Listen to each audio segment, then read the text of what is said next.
Yeah, so there we go. We are back for a second session of Durance. It's supposed to be a one-shot, so this is just a continuation from our old story, so you don't gain any hit points back, nothing. We don't have any anyway.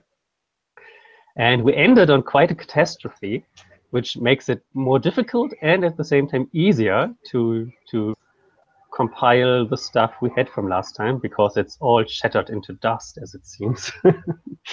And we had a nice setting on a planet called Twins World. And it was supposed to be a perfect planet with everything given for a settlement. But actually, the atmosphere wasn't that excellent. The biology was quite explosive. Like, we had explosive plants everywhere. And intelligent life wasn't not only absent, but it was also a little bit hostile, at least. Or maybe it was also us causing that. Our colony's name was Mint Hill, and Mint Hill also had its issues. First of all, authority only has the name left, and not so much authority actually left. Order wasn't well established, and justice was far from being universal, because it was the Dimber mainly in control, except for the center dome. The central dome in the colony was still under control. Was, I have to say, because we need to recap that as well, what happened there. And it was densely packed, so full of people. No, it wasn't. No, it wasn't that dense, so that was good. And the planning wasn't meticulous, not exactly. Yeah, so that was the situation for our colony before we started to play. Things quickly got out of control, right? So we had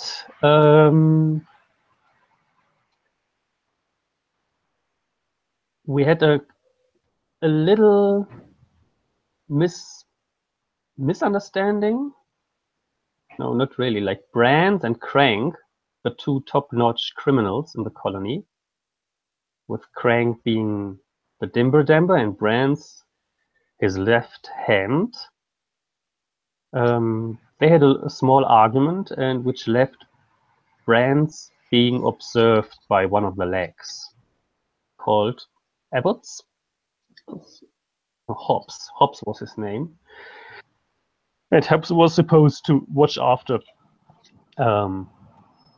Brand's.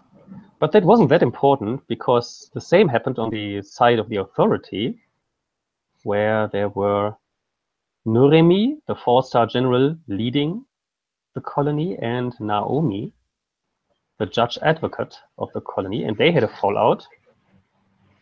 As I understood it, playing Nuremi,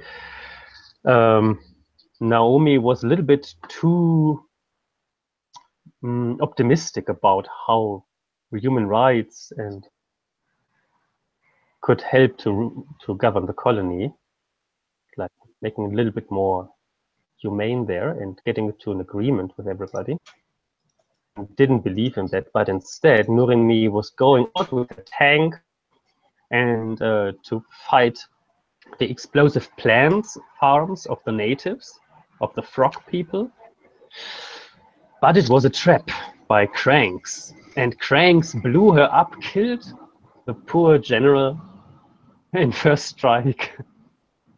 And then somebody attacked the dome, and there was a breach in the dome, and hallucinogenic pollen came into the dome, and everybody was about to turn crazy, like out of their mind, if they didn't get a gas mask in time.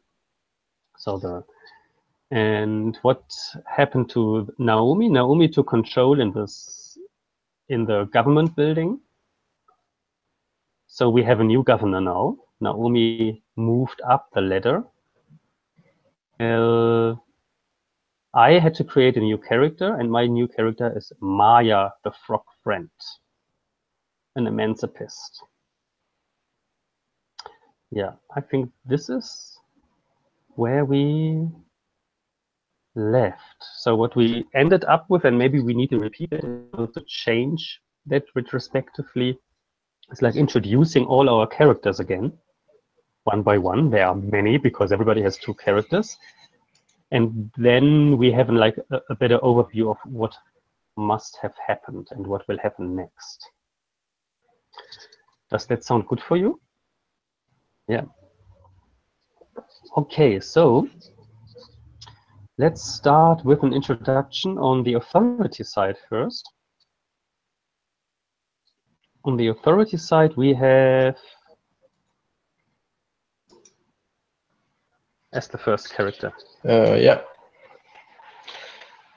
She is formerly the judge advocate, now the governor. She is an idealist and believes in the good in people and that the laws protect the rights of humans to be good, if it's the case. And her oath is to never abuse her position.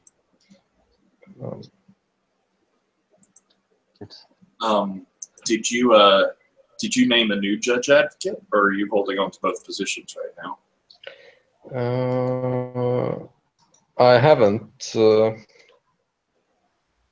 I guess. I know we're still very much like in the midst of the crisis in the story, but I guess my question is like, are you planning to assign someone new to that job, or are you going to hold on to both?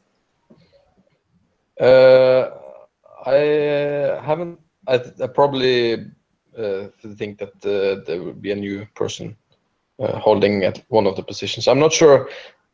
Yeah, I guess the game rules of the game means that she is the governor. But so I guess she will assign someone to be the new judge advocate then. Okay. Yeah, the rules of the game are a little bit like vague, maybe on purpose on that, because it's a big thing to change the position in the ladder actually, and it's like one of the results you can only choose 1 out of 3 results when somebody fulfills their oath, and one of that is change position of a person on the ladder. Then again, you shall also apply whatever the fiction tells you, which seems much easier to do. And somehow, therefore, I'm a little bit hesitant to move people too quickly around, because it seems to be a big thing, something to struggle for.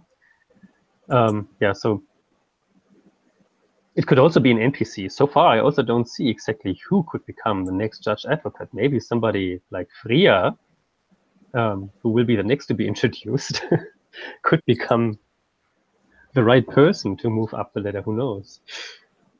But yeah, let's see that in play. What happens to the ladder? We shouldn't follow that too strictly. I was more just curious as to like how Naomi was gonna stick with her principles or not. Yeah, that might also be a question for a scene. Yeah, that's a good question for a scene. So who is Freya? So Freya may or may not be the next best position for judge advocate, since she's currently running away from the Central Colony Dome. But she worked on basically weaponizing the plants of this world. You know, they're already pretty dangerous, but also unpredictable and unknown to us. So she worked on studying them and trying to come up with safer methods for control and use of these explosive plants. But she also had a soft spot for the people left here on the authority side of things, who are sort of running out of resources because the criminal side of everything had taken over most of the resource producing spots. Anyways, she sort of cheated her way into extra land that she was using to grow horrible food rather than the nice life-saving weapon plants that we needed. And she was looking after a lot of the widows and orphans and just people who had fallen through the cracks and didn't have anyone left to take care of them. She had has a very close relationship with Lutz, And there in the chaos and explosion at the end, he eventually managed to talk her into like the idea that this dome isn't safe anymore. We need to run somewhere else. So she got rid of a bunch of her explosive plants, but left all the food ones there, just standing up in the middle of the plot, and the two of them ran. And where did you go? I wasn't sure anymore when writing down if you went to an outpost, left alone, or to the central area. I don't think we really decided at the moment. I know we were running for like outside of this dome, but I'm not sure whether Lutz was in charge, because I do think he said something about like one of the abandoned outposts, or whether Freya was going to be leading the way, which might lead us more towards the frog people. Ah. All right, yeah. So you're still on the run. That's good. Good. Then we have Sergeant Marco. Well, Sergeant Marco has always been a good soldier, member of the Authority, and his brother D'Angelo is a criminal and was being sent to this colony, and in hopes of perhaps taking care of him, maybe helping him to become emancipated and redeem himself in society, Marco decided to go with him. Marco had promised their parents, and one of Marco's traits is that he will never break a promise. However, during the course of play, D'Angelo has left, and Marco has not seen him as much. And with the breach in the shielding and the horrors and madness that has enfolded the colony, Marco has sort of steeled himself and decided that these criminals must be stopped and must be punished for this. And as we had left him, he had cursed these criminals and had decided that they must be punished. Would you like to change your oath into that direction? Or is that still the same formulation? I think it's still part of the same idea. I think that he's probably made that sort of promise to himself that they will be punished for this. Yeah, you will never break a promise. Is it right? Yes. Yeah. Yeah, so then that means we come to Maya. And Maya is a frog friend. And my second character after the first one died without fulfilling or breaking their oath. And Maya is living outside of the colony with a frog person. Haven't figured out yet how their relationship is, but we could see in the last scene she's shaking her head, looking at the disaster, what is going on there, and saying that they will all kill each other, as it seems, and it will all go down. And I took the liberty to choose my own oath after a discussion with Tyler, by the way. But you can still intervene if you like.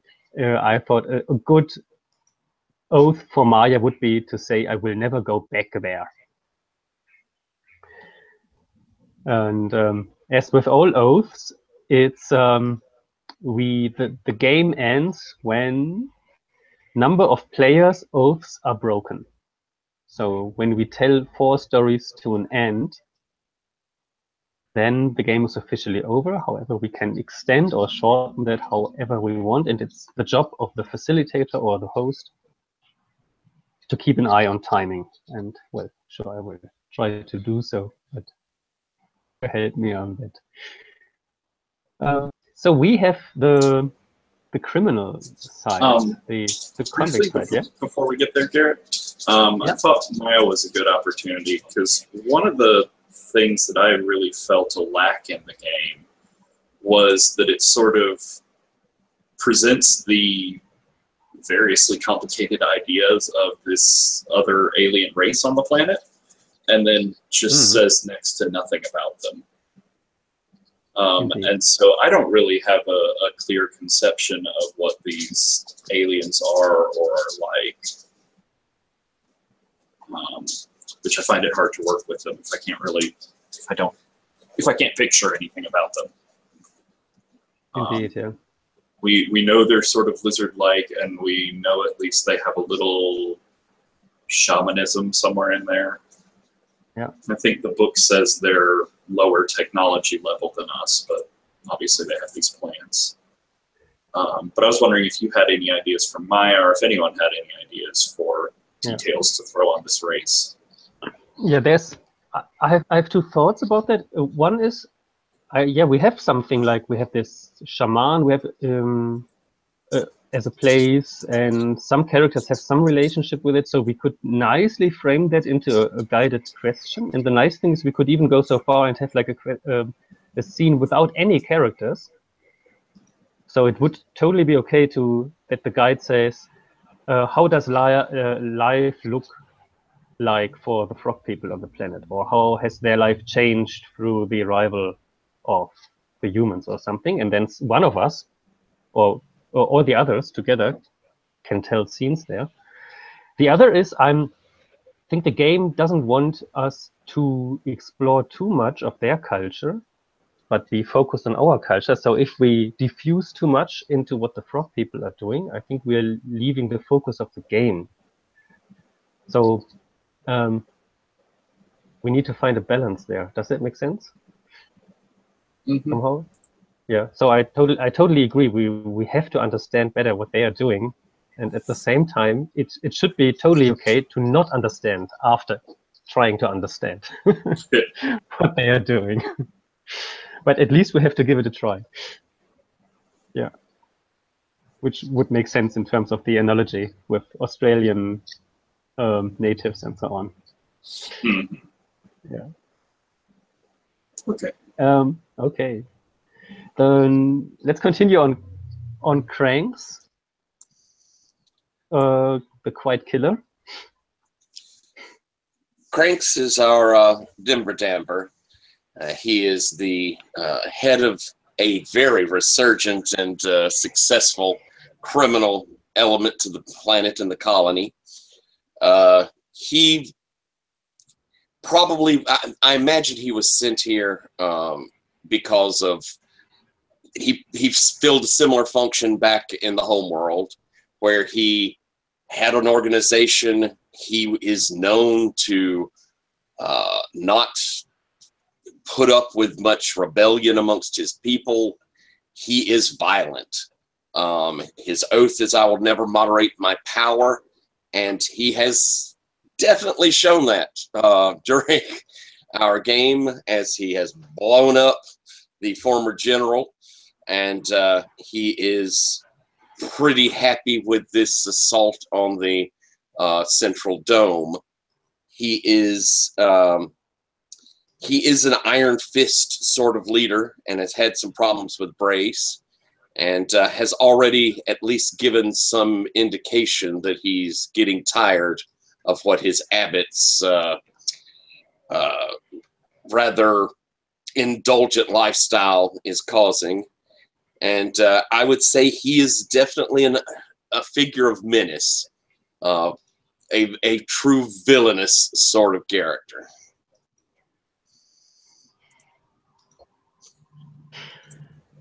And by his side is Brance. Well, somewhere lurking around is generally Brance.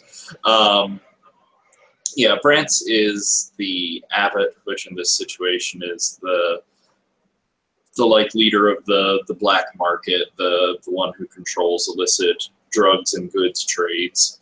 And Brance has sort of made his position through having connections with the natives, with the frog people.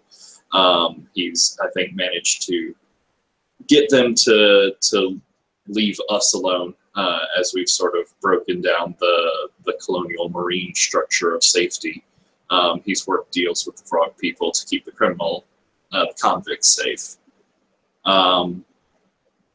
But yeah, he has a real soft spot for luxury and the fine things. His oath is that he will never place the people's freedom over his own comfort. And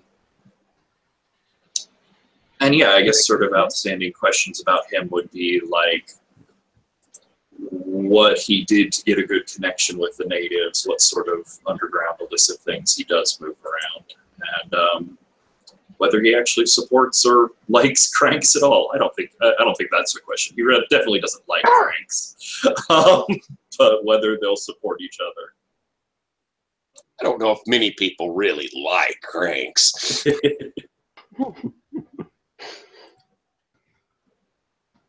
Yeah, that sounds like a good starting point, learning about the convicts and the natives. Francis, the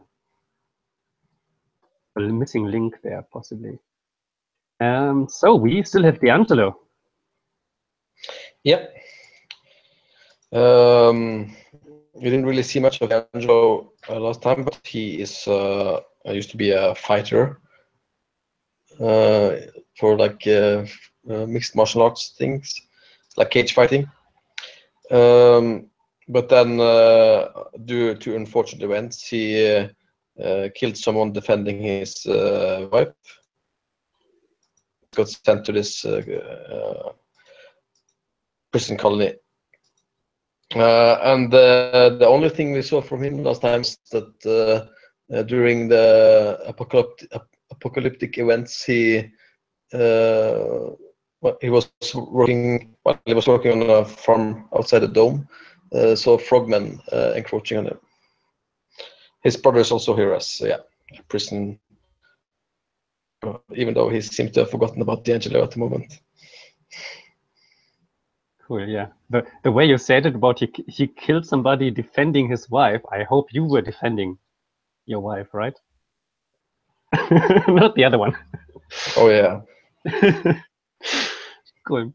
Because you are also supposed to never kill a man again. His oath, yeah. Yeah. I'm on a different note. I'm also Lutz, a male prostitute who likes dangerous flowers, and the most dangerous flower he likes has a name, and her name is Freya. It must be like an intuition that this flower is actually dangerous, no matter how lovely and peacefully she looks like. But like everybody has a very strong oath, and if she will never go hungry, innocent at least not, she might have also very strong opinions about who is innocent and who not. So yeah, let's see. At least I tried to save her, and just very purposefully chosen. I will never take charity from anyone, is my oath. And I want to stay independent, and I'm there to rescue Freya, not she's there to rescue me. And I'm, if I give up this kind of independence, then my story is over, because that's how I'm defined. Cool. I think these are all characters. Did we have NPCs? Well, we have the frog shaman, the details. We have the boots, the troublemaker marines, who were more aggressive against everybody than the last governor was, and maybe also the new governor will be. And well, and that's it, I think. Yeah, all the other details are worth also reading through again, that the gas masks have become a fashion item, and that Poland is effect stuff. But that's it.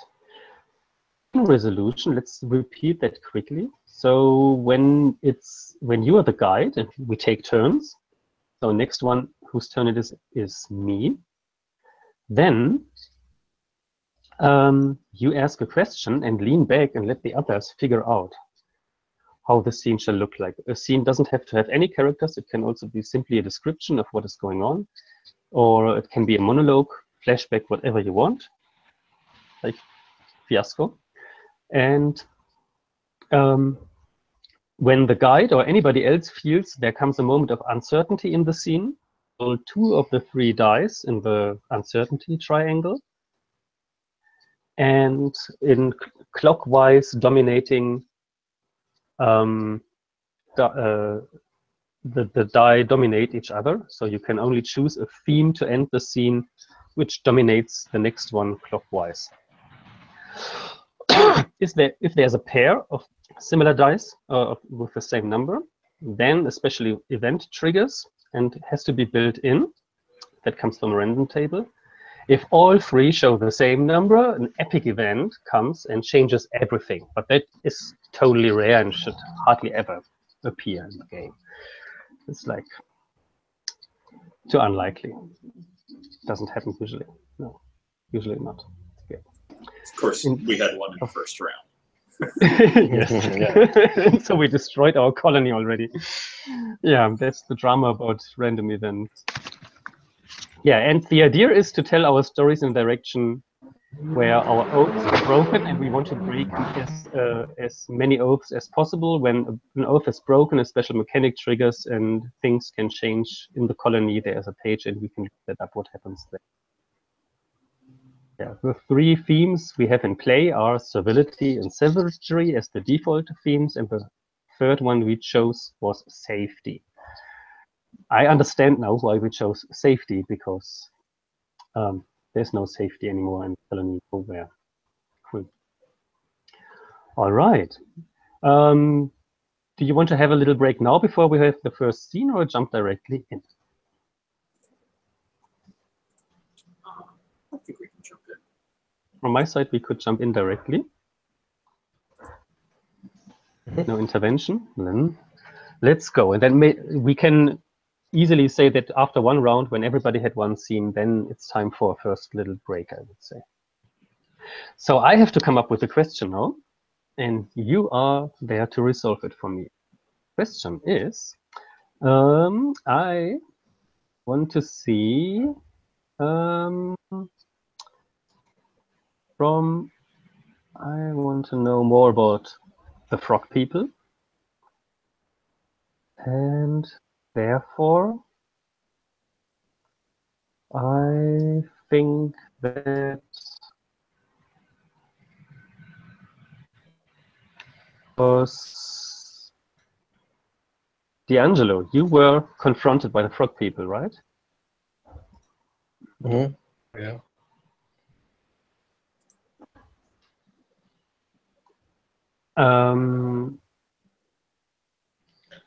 Oh, then I want to know.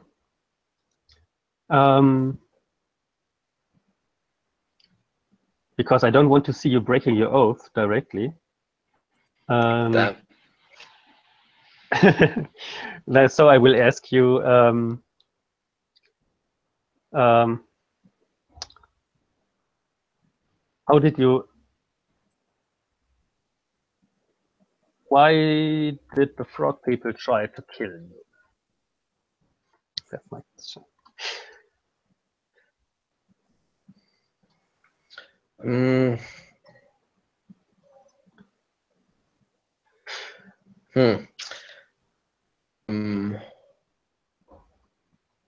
Okay, so I think you see D'Angelo at this, like you see like the farm building in the background, and then the frog people encroaching. They have like quite a lot of like different colors, but all like they're painted on or something, and especially like in their upper body region, and you can see like they're glaring at him, and you see D'Angelo like taking up like something that looks like a cutting device that's for like the plant stuff, which uses like electric current to cut the plants, like try to like fend them off, and it hits like one of the lizard men on the directly like on his face, and so it's like a burn mark. Then like they jump at him, and you can see him like later. I think it must be like probably like a while later, go like crawling away from under like a burning farmhouse, something out of the burning farmhouse towards the dome.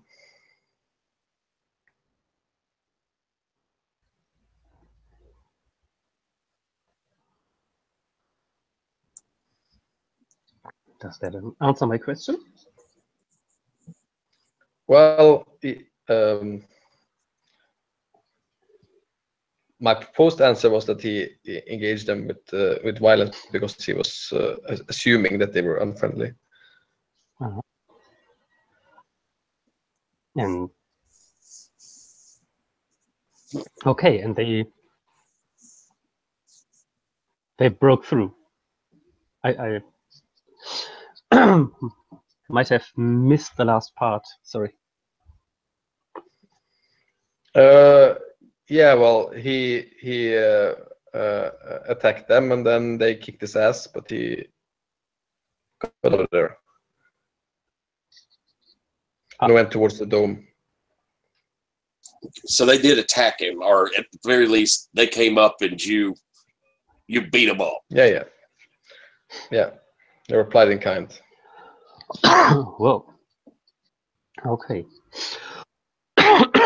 Okay, so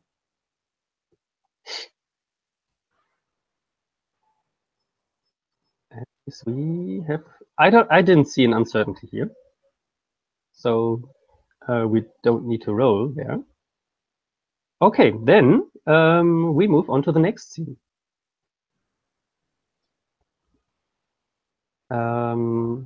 That is Tyler. Alrighty, so I need to ask a question to set our scene.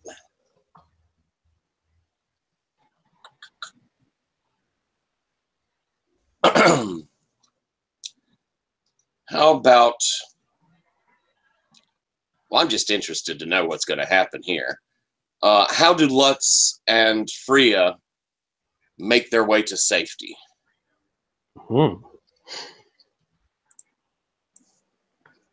Hey. Freya, come here. Over there, it's coming everywhere. Where's your gas mask? I have it back somewhere here. It's I'm sorry, but there's just a lot of stuff. I didn't have much time. Oh no. Okay, we need to share my mask. We can't run back. It's like, I don't know, this is such a violent outbreak. They will kill whoever they find, and if the boots are coming as well, it will be a massacre. Let's go. And I share my mask with you. Like, we can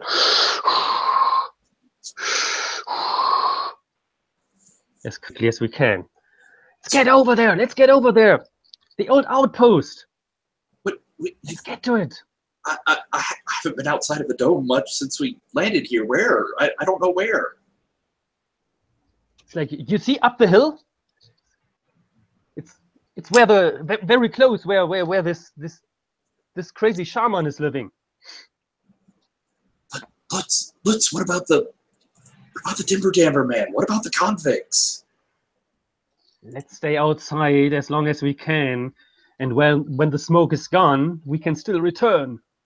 But is it safe out there? I thought he controlled everything out here. Well, at the moment, I think he's busy conquering the dome, and he will kill all the authority in there. He's a madman. He can't stand to have a day without killing anybody.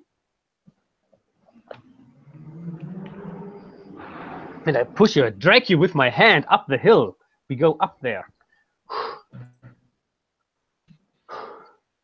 And I would say, up in the window of this old outpost, which is like a little tower with a water tank, which was on top, but which is all dust by now. You see in the window standing the frog shaman and staring at the two people coming closer.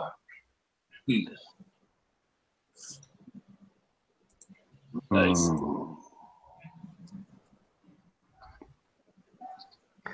Is that enough of a scene? Are we in safety now? I don't know, but at least we tried. Yeah. We got outside of the dome and outside of the immediate conflict. That's something. Yeah. So let's go quickly to the next one, which is Patrick. All right.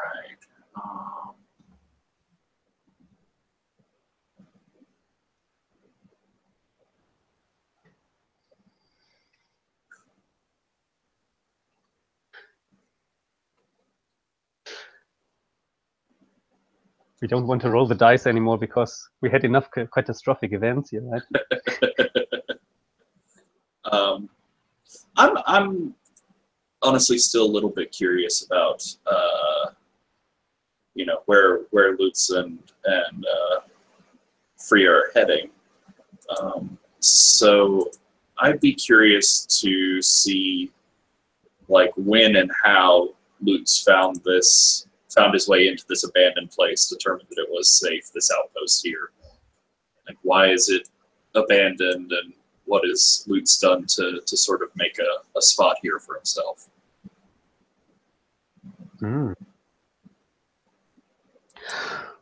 So this must have been already a year before. But I think I don't want to go alone there. I think somebody accompanied me. I mean, I have many customers. And so, D'Angelo, do you want to go with me up there? Feel a little bit. Okay with it? For me, at least. All right, cool. Then, are you the one showing me the place?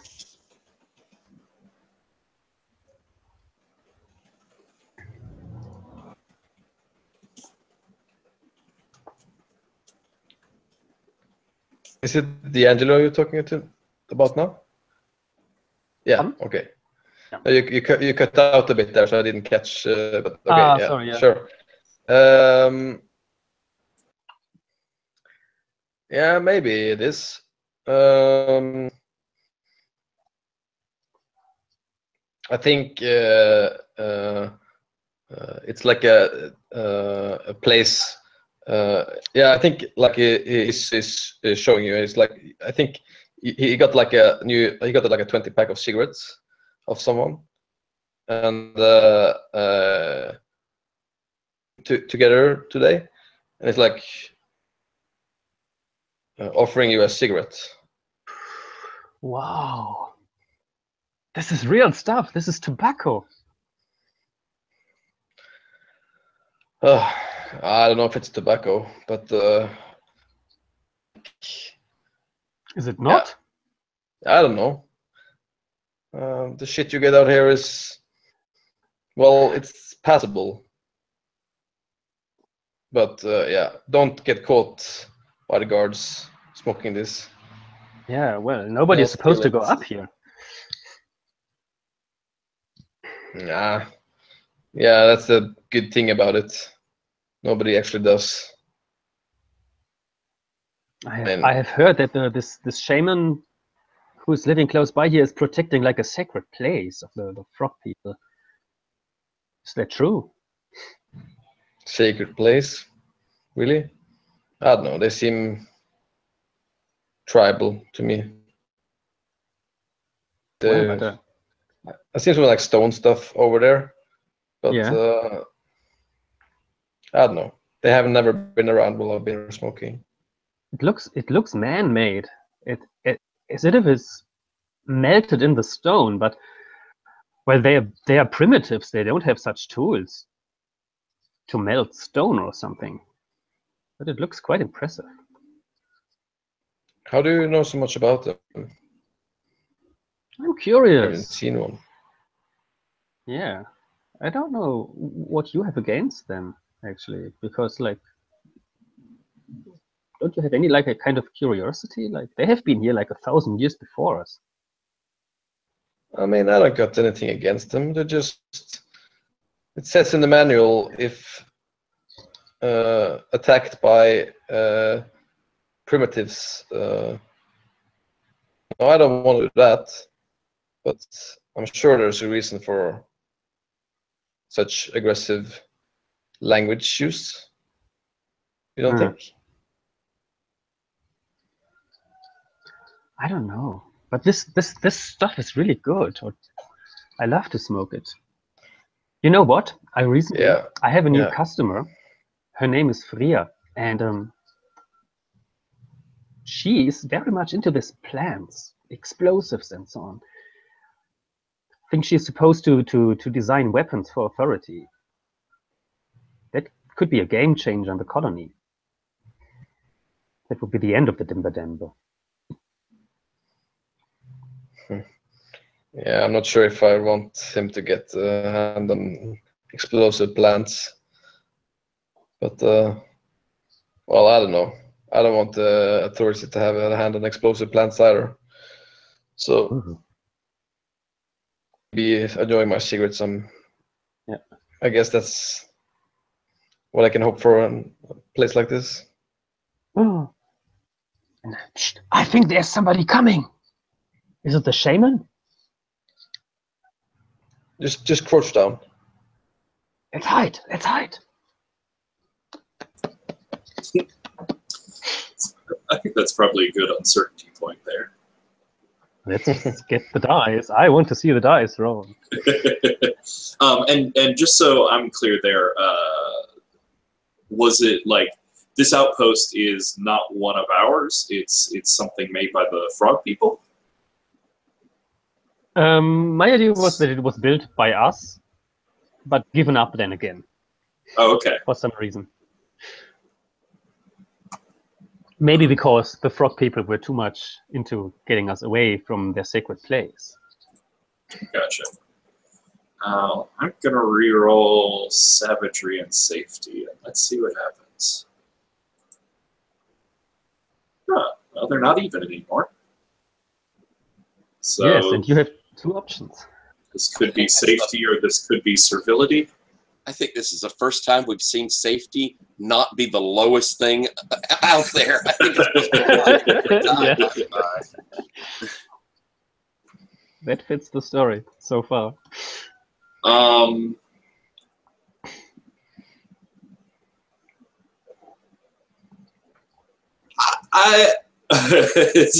As a character choice for free, it would be obviously better to go with safety for this place.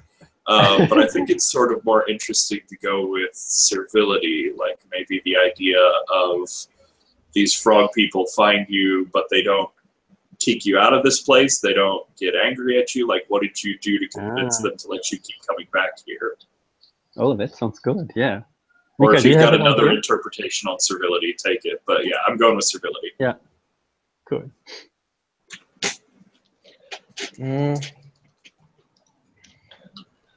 I mean, probably not D'Angelo's call to please them, since hence the last scene he was in.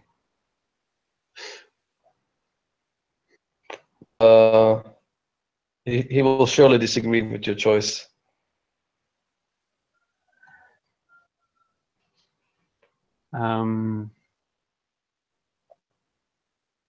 That's I think then. Okay, servility. Yeah, I think it makes sense that we somehow, that at least I get an agreement with the frogman. you don't. To provide the explosive vegetables. Oh yes, that would be an interesting option. Yeah. Oh wow, that's actually really neat. or the person who knows how to make them. Yeah, well, you know, all at the same time. Mm. Okay, and I want to explicitly also go for your oath here. So I'm discovered. So I get out and I hold my hands up. I'm hoping that for the frog people it means the same as not like a mating ritual or whatever. Like, look at my bare hands. It's an invitation. No, it's not. Maybe I do this, but maybe this means aggressive, being aggressive. I don't know. Anyway, I go out, and the frog man looks at me. The frog shaman. I don't have any weapons. I don't want to do anything against you. We can discuss this, and please don't kill me. And I'm looking, and I am hoping that you take the opportunity. He's with his back towards you. You could easily kill him and get me out of this situation. Please, D'Angelo, now! Kill him. Now, attack him.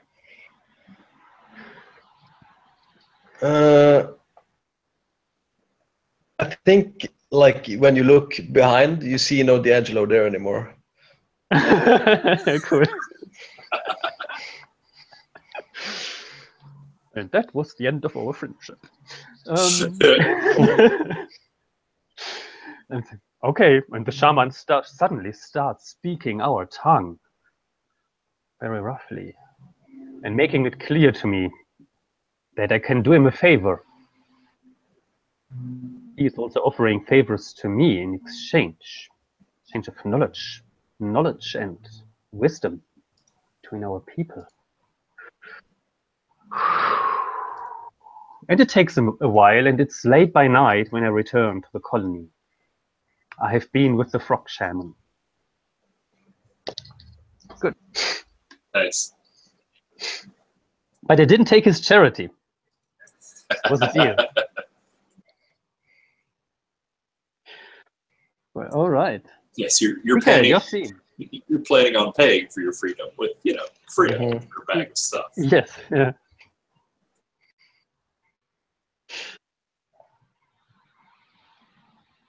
You guys, the next scene. Okay.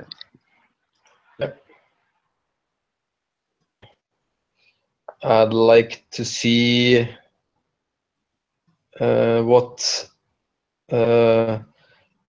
how Cranks acts on this power vacuum that just and the ensuing chaos. Yeah, finally we learned that. All right.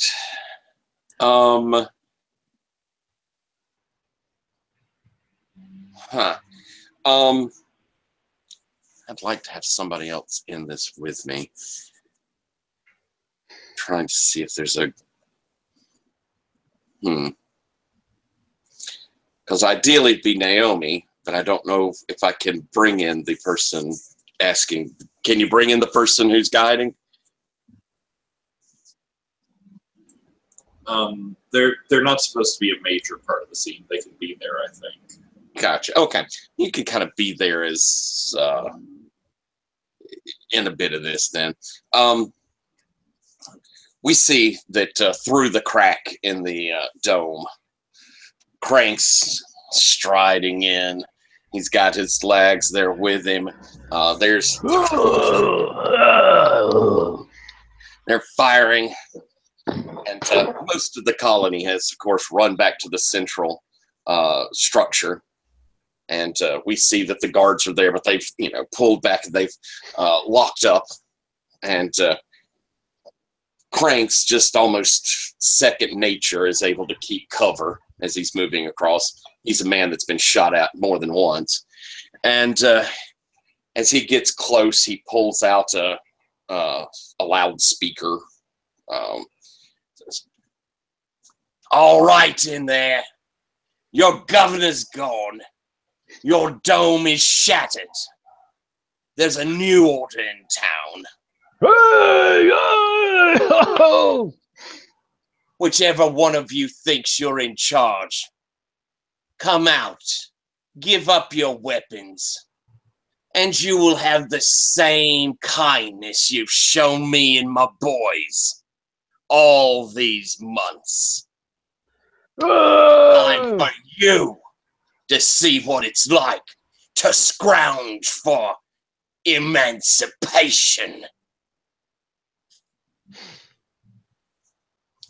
Whoa! Do we think that there's a yell out there? What do we hear, or what do we think? Oh yeah, I mean you're at the. I mean the criminals, I guess. They're in big. There are a lot more of you than a soldier at this point, at least in the outer dome. People coming in from all kinds of cracks and like cheering on, and you see like we see like the inner structure quite fortified, and still people getting brought in, and people with masks. I guess you all have masks outside, right? So. Oh yeah. Yeah.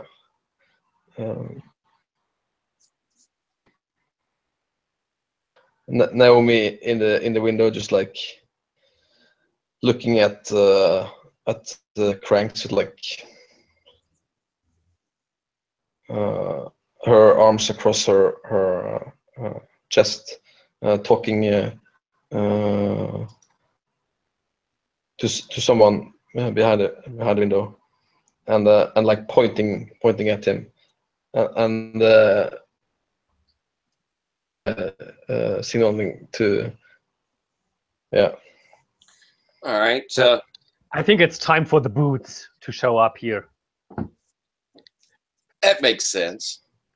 Suddenly, out of all kind of windows and creaks in the walls,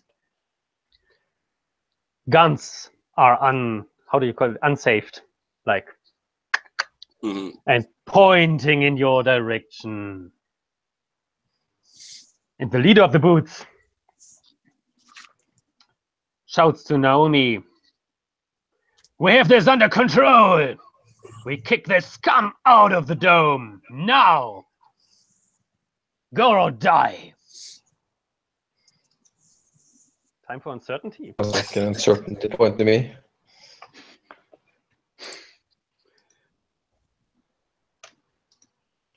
I think I want to reroll savagery and safety.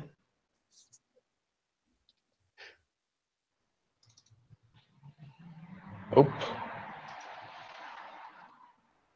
Yeah, with double click you reroll already. Yeah. Yeah, I'm not like if I mark both of them and double click, does it reroll both? Only the one you double click is then rerolled, so you still need to reroll savagery.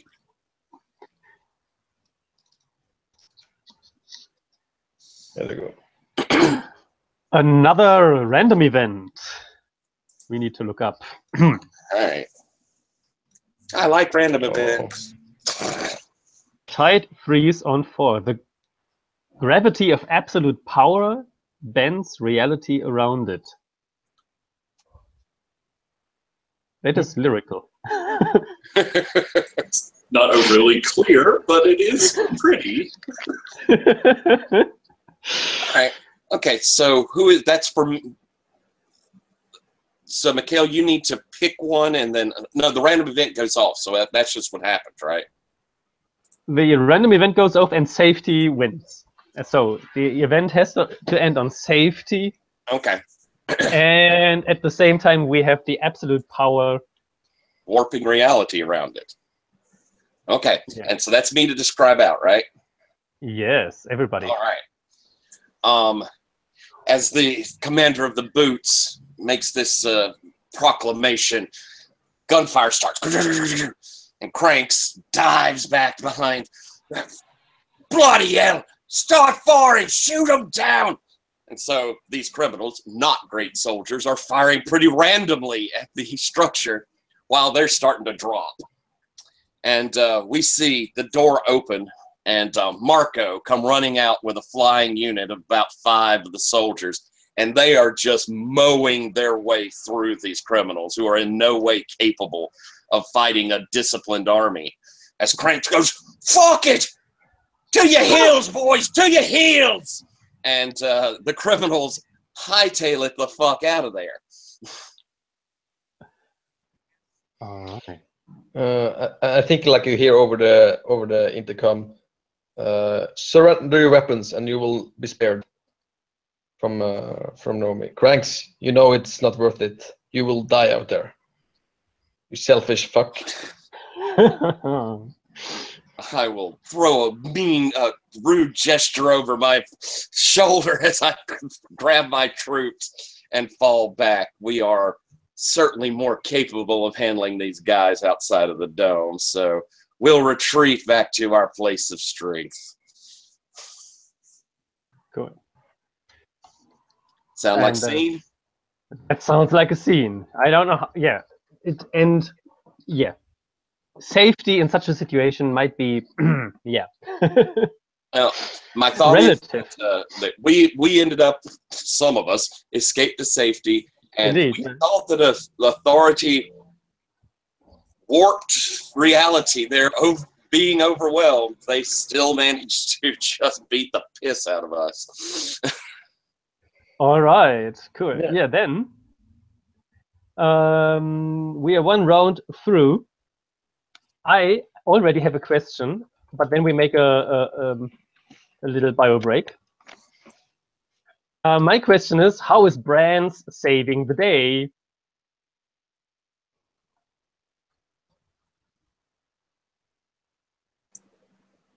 Oh. For who? For Cranks? Brands. I'm up for your interpretation, but yeah, we can think about it for a moment. And Okay. I was thinking like about how he has saved Cranks, yeah, or whatever, or the colony, or make a compromise. Let's see. So see each other at 8 past. That's it. 8 past, 9 past. Okay. All right. Okay.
What did I do to my headphones? They have their will of their own, probably. Yes. So.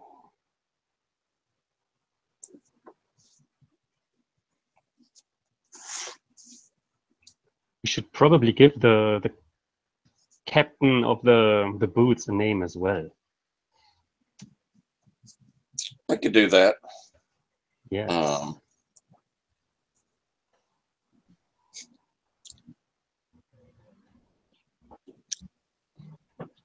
Mac is always a nice, strong, thuggy sounding name. Be short for Macintosh. Yeah.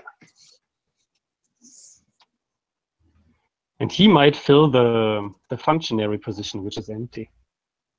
Mm. It's an empty seat. I suppose we need to start angling for a wrap to our story. We really need to start being aggressive hitting these odes, don't we? Yes. So we are. Yeah, I mean we are one round through now, but next round should be. We have eight oats to hit, so. Just yeah, 4 before the game is over. Yeah. Oh, 4. Okay. Yeah. When 4 oaths are hit, then it's done. On average. Well, some are easier than others. I hope that I pushed Cranks into the direction with the next scene. If Bran saves the day, and he's seeing that his power is not infinite, maybe he will be able to moderate a little bit. Maybe. Let's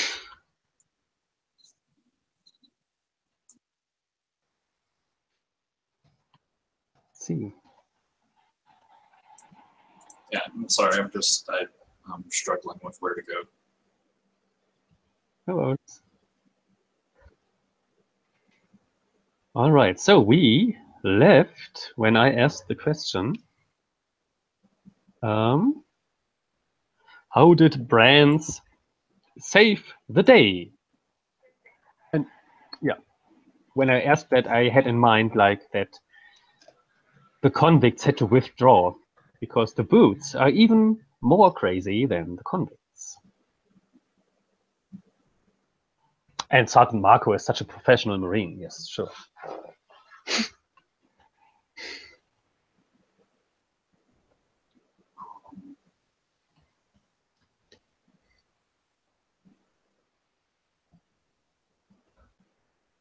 I don't know. I'm open to suggestions. Sort of stuck in a loop here of these. I can't think around these oaths. Okay, yeah. Well, I don't know if you were on the screen already, but I think like if Crank only has a chance to moderate his power in your direction, so if Brands only opens the door to a safe place, then it's very close to Crank's to break his oath. So I don't know if Brands has already I thought about that he has conquered a building and now you can hide in the market hall or something. I mean, it can also be something like, we know you have connections with the frogs. Maybe you've rallied some of them to come in and help us. Oh, yes.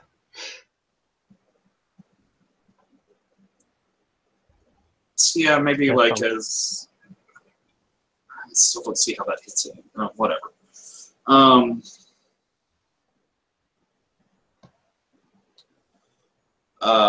Yeah, I guess having frogs come in and like beat back the boots and secure y'all's retreat. Yeah. Are you okay with me entering as Katja, the frog chief? Sure. Yes. and for, I don't know if you speak her language or if she speaks your language, but at least I think we should be able to communicate at least a little bit. I think it's some of both. I think Brantz has tried to learn their language. It makes them feel more comfortable working with them.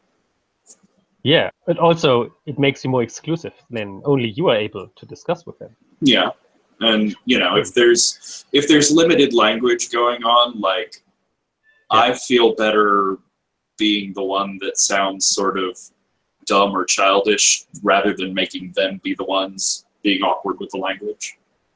Indeed. And so coincidentally, they speak German. And so she's saying, Leute, wir haben das Gebäude gesichert. Lasst uns schnell in das Gebäude eindringen. Wir gehen um die Ecke. Du sicherst da vorne, du sicherst da hinten. Wir haben den Markt unter Kontrolle. Ich werde mit unserem Freund Brantz besprechen, was jetzt zu tun ist. Okay. And now we can switch back to English. Yes, that was fairly effective. Good that you understood everything, right? Oh yeah, all of it. There was my name and friend. Yes. So they secured the market building, which is the economic center of the dome, and Brantz. So yeah, I think as they sort of make a way for you, and Cranks and the others run in, like this. Say we let them in. Yeah. Cranks is under heavy fire. They're friends. They're profitable. We should let them in. I like this word, profitable. Didn't exist in our language, but since we have it, everything can be interpreted under this word. It's very powerful, this word. I like it.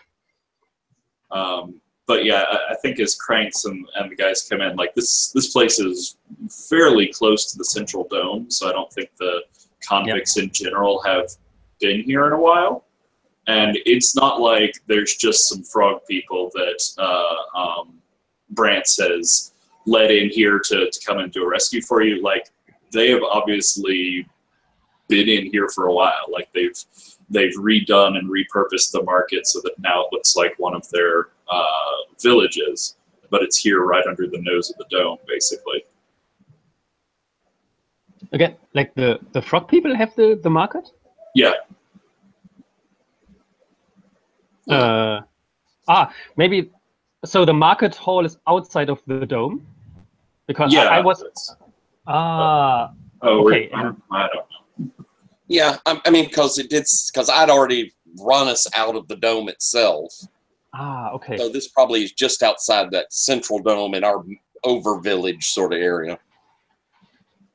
And I had a completely different picture, that we are actually far, so that we don't have any contact with the frog people.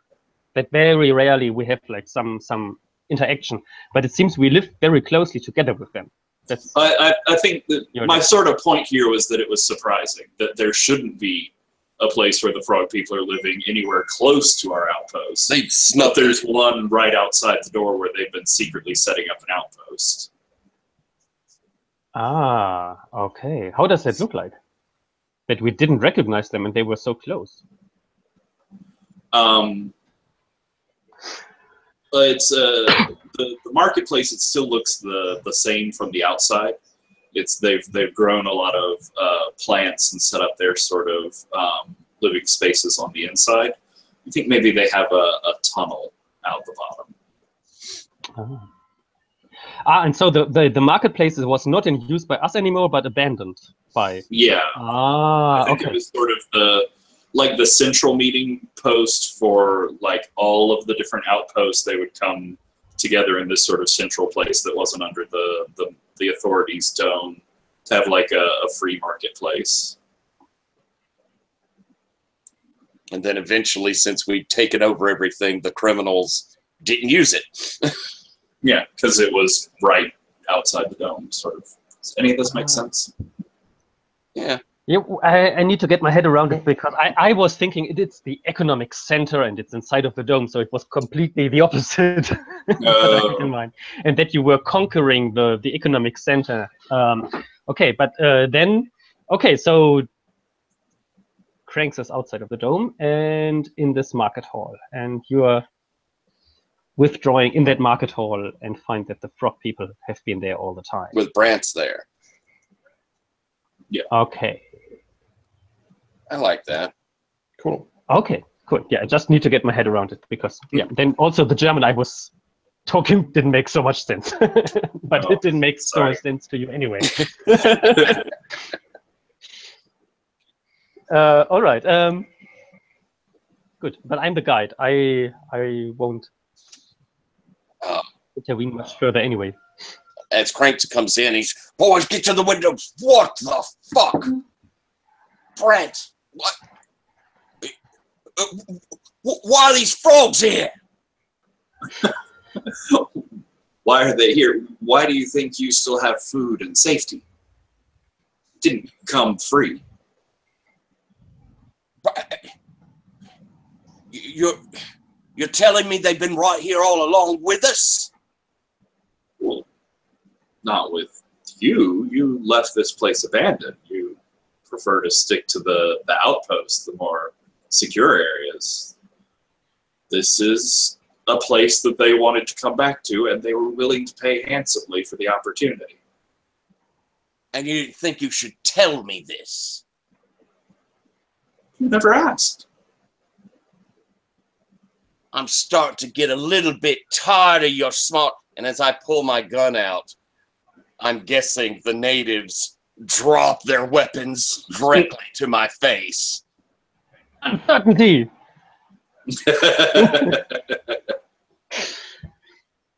Maybe we can talk a little bit with your friends. Perhaps I've underestimated your ingenuity. And I reroll servility and safety. All right. And you, servility and savagery are possible outcomes. What you choosing? Because I want to push Cranks further, I choose servility. Perhaps, Brant, we can, your friends here, we can work out some sort of deal. It's the marketplace. It's the place for deals and open discussion. Peaceful resolutions, don't you think? Yeah, peaceful. I mean, it would be a shame if any of the violence continued. Look at how few fighters you have left. Yeah, that'd be a shame. A real bloody shame. Does that sound like scene? Scene, yeah. And we need to know, Cranks, did you break your oath?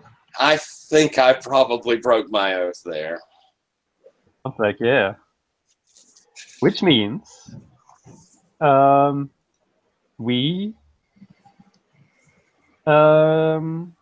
you swore your oath, and now where is the... It's page 133. Someone breaks their oath. Yeah. Yes.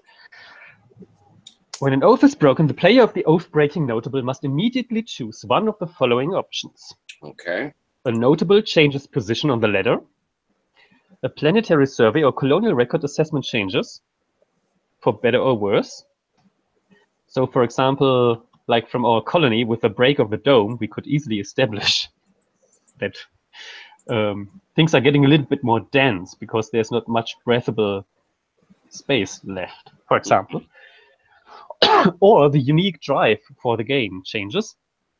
And the Oathbreaker is no longer a notable, but can still serve as an NPC. So to say, so as a not so important, as a minor character. Okay, so The character goes away no matter what, or becomes an NPC no matter what. Yeah.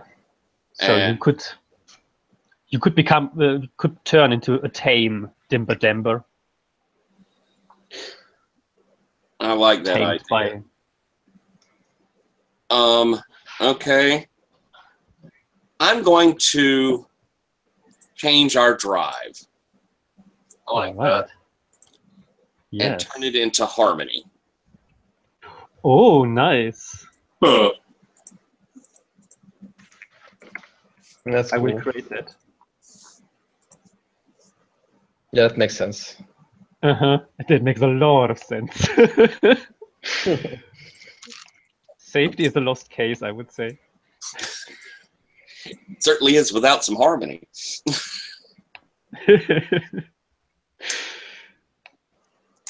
Okay, I updated the uncertainty triangle.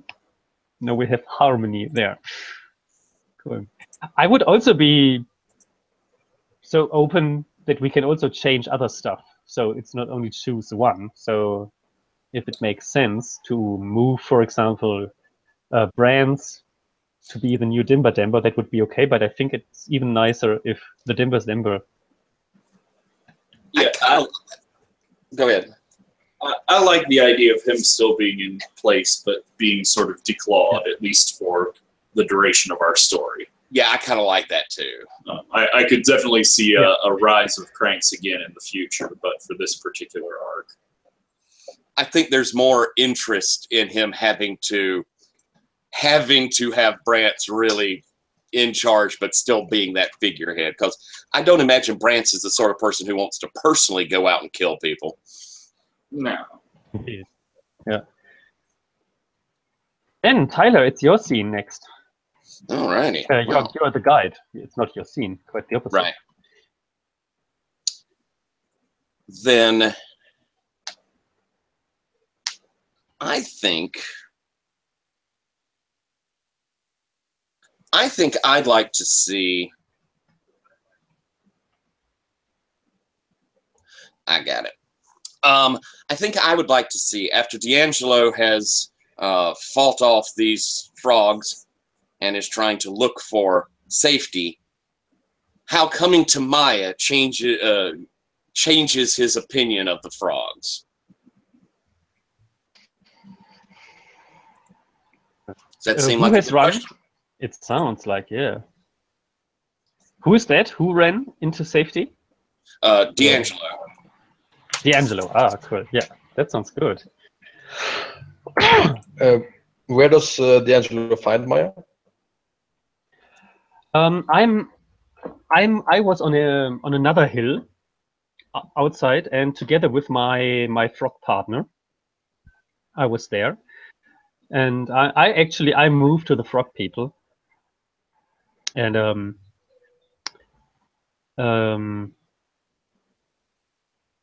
and when you, I could imagine that you would, if you escape and run away, that we rescued your life. Yeah, that's what. Yeah, you can see like how does it look on the hill? Like how's the? Is there like is that the place they have like structures? We have a tree up in the we have a tree, and up in the tree there is our house, and it's built out of a material which has similarities to wood, but it's also like a little bit like rubber, so it's very soft, and when you heat it up, then it gets hard. So you can make it partly soft, and it moves in the tree in the wind. It moves, and the frog people seem to like it when it still moves. And there's some mud on the ground which makes it soft and wet. And seems you have lost conscious on your way up. Yeah. Maybe. Yeah, I imagine like you see D'Angelo like stumbling up to like the tree, and you see him like leaning against it and like sliding down, and then it's like. Ooh. Yes. Oh. Like holding like his like an area like beside his stomach that's obviously like bleeding. Yeah. And next you see is like with with a rope or something, or a rope out of some natural material, your body is like heaved up and disappears. And next moment, we see you vomiting into a bowl, into a hardened rubber bowl, and get it all out. Mike says, get it all out. You inhaled too much of the poison stuff which was down there, which was spread on purpose. The air doesn't have to be so poisonous.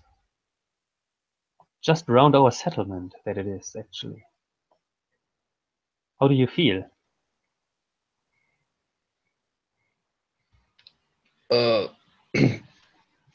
Horrible. You don't have a cigarette, do you? Haven't had one for like, let's watch, too long. Yeah. For some hours, huh? And right behind Maya, maybe somebody wants to play them, is my frog partner, suddenly appearing. Stay calm. And D'Angelo like looks up at Maya like trying to get up, but obviously being like in very much pain. Where did you bring me?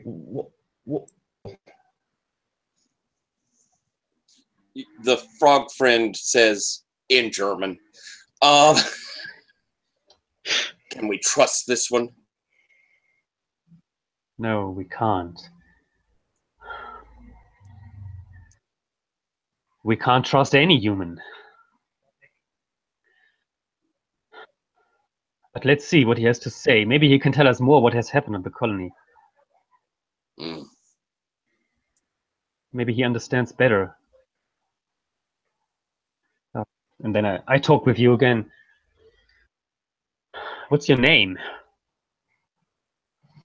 My name is D'Angelo. Who wants to know? You people did this to me. You're probably overrun the whole colony by now. And it like looks up at Maya. Somebody must have started this. Katja is a war leader of the frog people. She wants to have war. She wants to kill enemies. She's in charge of the attack, but she can't have done it alone. She must have help from somebody from inside. What's going on in the colony?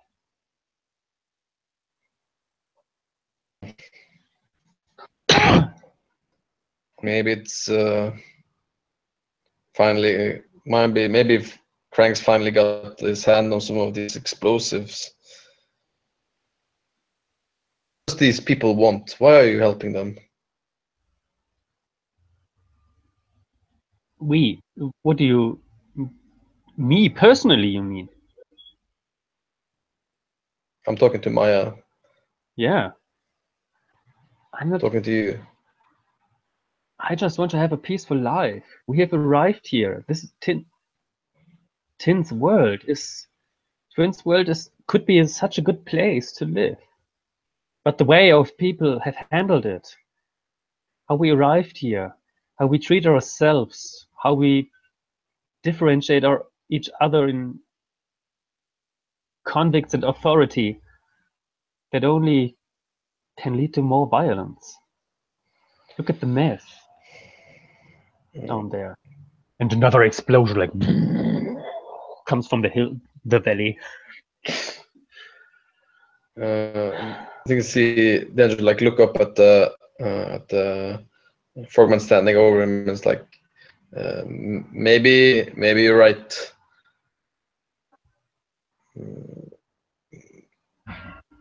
Maybe you seem to be a fighter. Maybe it's we who are the problem. Yeah. You have been a fighter before, right? Looking at your tattoos and muscles. Why does everyone always assume that? What does it matter?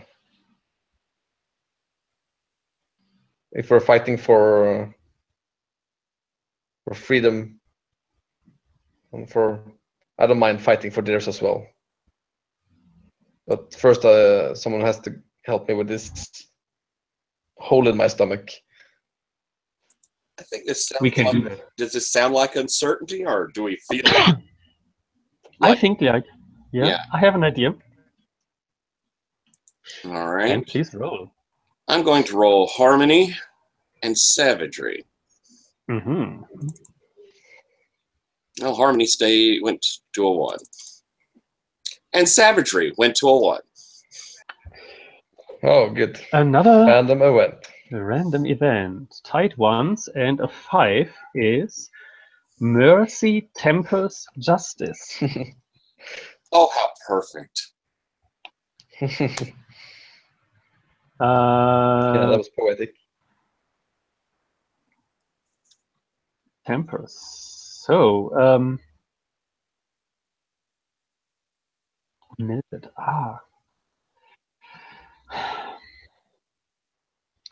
D'Angelo. And I think we should like jump a couple of hours forward, maybe to the next day, that we have some more time to discuss like how the frog people live, how Maya has perceived them. Does that make sense? And maybe next morning we can come up with a plan what to do. Do we maybe see your frog friend come in and begin helping Angela? Yes. Yeah, like with all the medicine they have.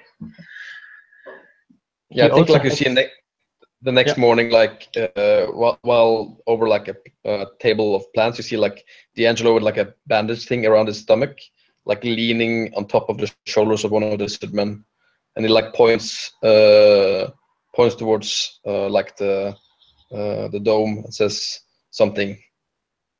And you hear like I think if you hear it in like the lizard man's language, and they say, this would probably be a good place to attack. Yeah, I mean the scene ends on civility. Obviously. And I would say it's civility towards the colony itself. Does that make sense? Like keeping the colony alive by freeing it from the evil people in there. Mm-hmm. Okay. I guess I could kind of say the idea being that they're going to subjugate the attitude of what the humans came in with and instead try and make a better way. Yeah. Better way for everybody. Yeah, Okay. so I think we got both closer to breaking our oaths, because it might happen that we need to kill somebody to rescue the colony. And it sounds like Maya's going back. And it sounds like Maya has to go back to help her people and the frog people. Yes. Cool. Patrick, you're the guide. You have a question? Okay, so I think things are looking way too positive and upbeat at the moment. Everybody seems like they want to end this peacefully, and that sounds incorrect. So I think in this time that has passed here, Naomi has realized that it's improper to move forward acting as the governor and the judge advocate. So I think she at least temporarily names Sergeant Marco to fill in the judge advocate role and sort of take control of the Marines around here that are still protecting the place. So Sergeant Marco is like sworn in to protect what's left of the authority here in the dome. But my question for the scene is, what does Marco do when he finds some security footage of like the cameras and stuff that are still scattered around the outposts? You find some footage of your brother passed out and bloody and obviously injured, being carried over the back of a frogman off into its home.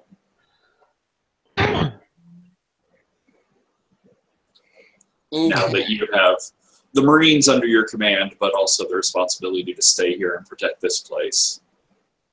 And I imagine a promise to your brother. Yes. Terrible. Damn, you're knocking out all my characters. All right. I think probably that Marco would go to Governor Naomi. Governor. Yes, Marco. I've found my brother. He's been captured by the natives. I'd like permission to go out and rescue him, ma'am.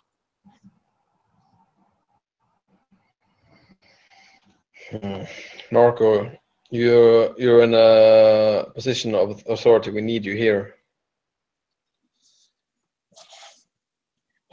Governor, if we could get D'Angelo back, he would be a very helpful fighter in this fight for us, and I can't simply leave him out there to die.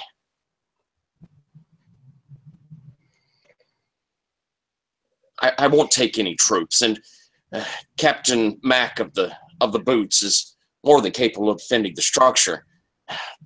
I might also be able to find out some information about what these natives are up to. If they've actually joined with Cranks and his band, we need to know about it. You see, Naomi crossing her arms, says, the Boots are savages. You are the judge because you're the only one I trust to do that, and I can't send you out alone just for one convict. He might be your brother, but look around you. There is a lot of people here, and they're depending on us.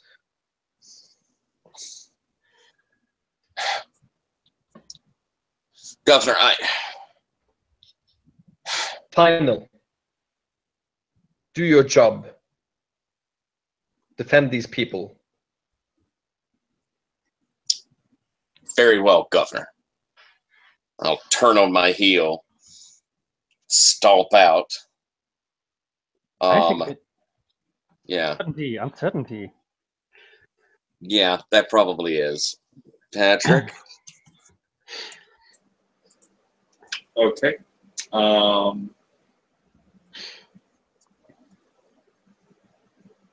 Reroll servility and savagery.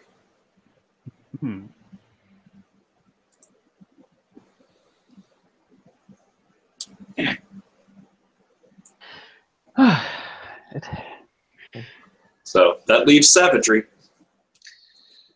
That's only savagery. Well, it could be civility. It's higher than harmony. Nope, doesn't go that direction. Oh, it don't. That's right. It only goes clockwise. Clockwise only. All right. You see Marco stomping back, heading back towards his position and amongst his men. And then fuck this. He grabs up his gear and heads out the side of the building, off to rescue his brother regardless of his orders. He has promised his parents he would take care of his brother, and he's by damned gonna do it. I don't know, I guess we can end scene with him heading off in that direction. I don't think it probably should continue on through. No. I think this is the perfect moment to end the scene, yes. All right. So next scene is by Mikael. Yeah, the question Was- is, Yeah. did I break my oath? Was it a promise I'd Yeah. made, or was I a sign? I felt like I kind of stuck with my real promise there. I would say so. Yeah. I'm I not think- quite ready to NPC all my characters either. No.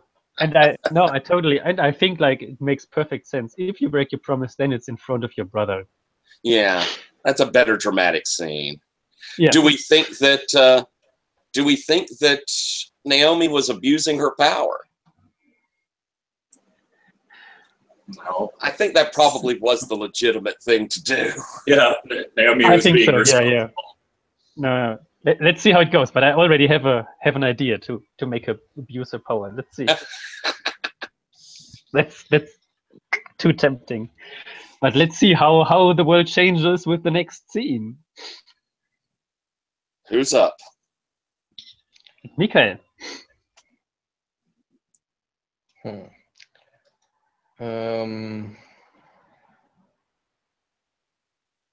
I kind of want to see, I don't know, like which people necessarily. I want to see what happens when the frog people uses the explosive vegetables for the first time. Mr. Formel, can you repeat the question or write it down? Yeah. I want to see what happens when the frogman uses the explosive vegetables for the first time. Flashback style. No, like I think in going into like the dome. Oh. Okay. So they're going to make it So- assault. I see. Yeah, that makes sense. Yeah. Yeah. So Katja, I think, is not willing to simply take over power as Brands maybe plans to do, but wants to destroy the settlement. That sounds like. I feel like I should play Katja here. Who else is there? Do we feel Uh, like Freya has decided to help them, or that? I mean, it would then put, I don't know, with Garrett, Lutz having agreed to help them, but We established like what happened. Thinking of skipping the someone agreeing to use it or not, and just assuming that some way or another they got a hold of the. We could also step back, but Perfect. No, I like just sort of making assumptions. So I think maybe like Katja has Freya's bag that she had packed full of like her backup plants and stuff, and just unexplained he has her bag. But last time when we saw Freya, she was on the way up to the outpost with the shaman, right? Uh-huh. Yeah. And my proposal is she returns kidnapped by the frog people to hand over the explosives. Yeah, but the point of the scene is when you use the explosives, not when you got them. Yeah. So we fast forward all that part. okay. So the assumption then is that somehow they've gotten them from Freya, Yeah, And probably by force. we can go back in at some point if we want to and see how Freya. that happened exactly. Yeah, Freya, What? you learned a lot about the explosives. Combining human technology with our wisdom about the plants makes us the most powerful force on the planet. The war tribe of my people will rule the planet, and we will conquer all the other continents in the next couple of months with your help, and you will be my warlord, Freya. We demonstrate the power by making a big explosion of the dome. I didn't come here to make weapons or explosives. I came here to figure out how to make tools, how to make safety, how to control the plants so they wouldn't be as volatile. Aha. But who cares about what you think? Well, there's me. I care. You have to go. We have to go now. We make the dome explode. Bring us the explosions and tell us how to use them now.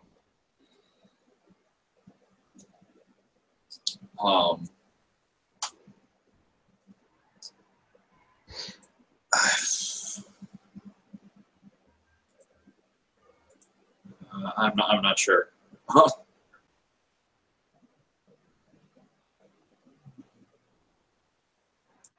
You are not sure? As a player, Patrick, I would like some help. I'm not really clear on. We can. It's a perfect moment, maybe, for uncertainty. Yeah. Sure.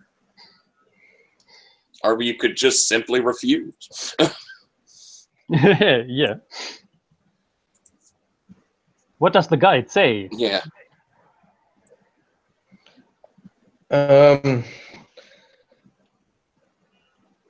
Well, I mean,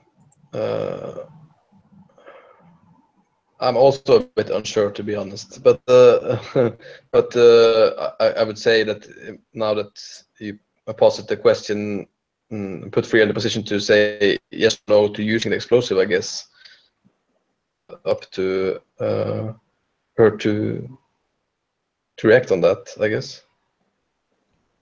I would say, like, I wouldn't take the decision away with uncertainty points. Yeah. Rather like the consequence. I see. So to make it even more difficult for you, I would say it is obvious that the government building is also the storage for all the food in the colony. Blow that up, and we are left without food. Yeah, I mean, I think she would try and sabotage whatever she was forced to give over to frog people. Okay. And what will happen then? What will then explode instead? Cool. I can. That sounds. I don't know. Maybe. I mean, this whole scene is a little unclear.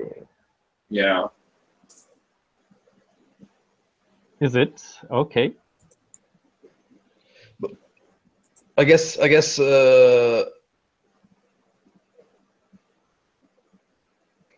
Really, actually. So is sabotaging the thing is like that they're not working? Or we can just use the uncertainty points to see what actually happens with the, I guess. Yeah, that's what I would say. Freya is, rather than allowing these things to blow up the place, she's going to try and sabotage them in some way, so either they don't work or they potentially blow up on the people that are using them. Exactly. So there's some uncertainty there. And also I think there's sort of the uncertainty there of whether she gets caught or not. Indeed, yes. Okay, I'm gonna reroll Savagery and Harmony.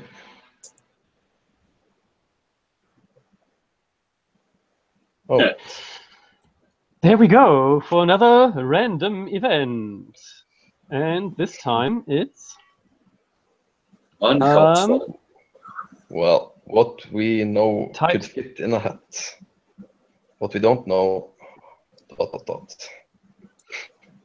I'm sorry, Well, what is our random event? What we know could fit in a hat. What we don't know, ellipses. Oh. Huh. Yeah.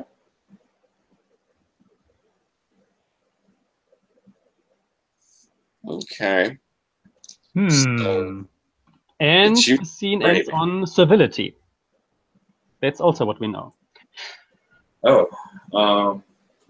So civility to the bigger, the greater cause, I would say, right? So the good of the colony.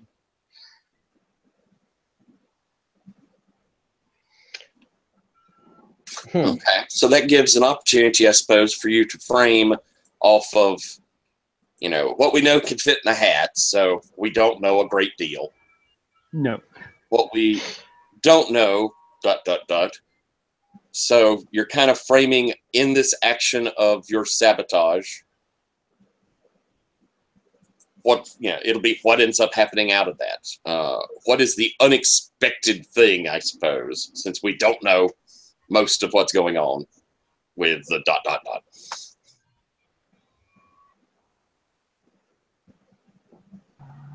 Yeah, and many of the plans might have other cause other things than just exploding, like that they turn people into a frenzy or make them peaceful. It's like an ecstasy bomb. Yes. I'd suggest that, like, instead of like exploding the plants, like they kind of explode, but they don't like break outwards like an explosion does, but makes like this big like mesh over that part of the globe, which like holes that were there. Okay. Icky, like organic thing that like grows on top of it. So yeah, it ends up being sort of exactly the opposite effect that the chief was looking for there. Yeah. So there's a protective stuff around it now. Yeah, it's all Yeah, these it's like like vines and suckers and bits that have like grown into the cracks and sort of fortified them and tightened everything back up. Oh, cool. And Fria is inside, or still kidnapped? I think Freya's still with the chief there. Probably yeah, I think you not see very the chief safe. like Not very safe. No. very angry, and then Freya like, oh, I did it.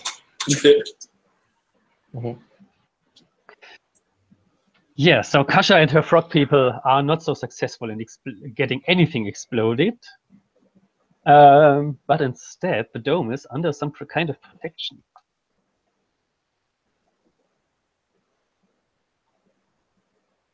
All right, so I want to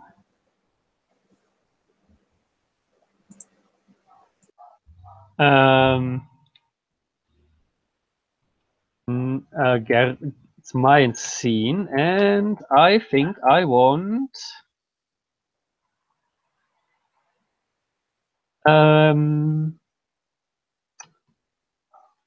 to see Naomi is under this dome now. So the dome in the dome, so the protective, the vines and so on.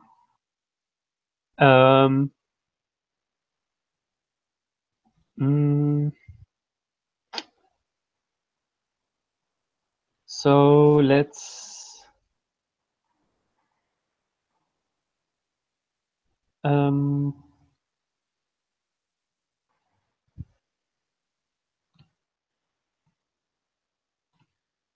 the boots. Yeah, I want to see how the boots convince Naomi to make a counterattack, or how they don't. So I want to see how do the boots try to convince her to make a counterattack, and leave it open how that ends.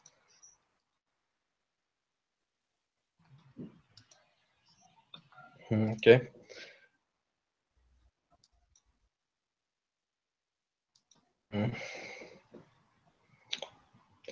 Yeah, who want to be the boot?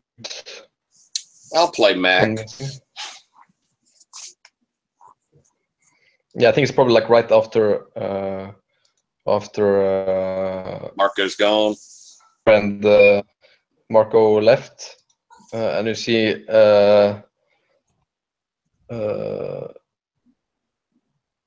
holding over her head and like rubbing her eyes, and you see like Mac coming over.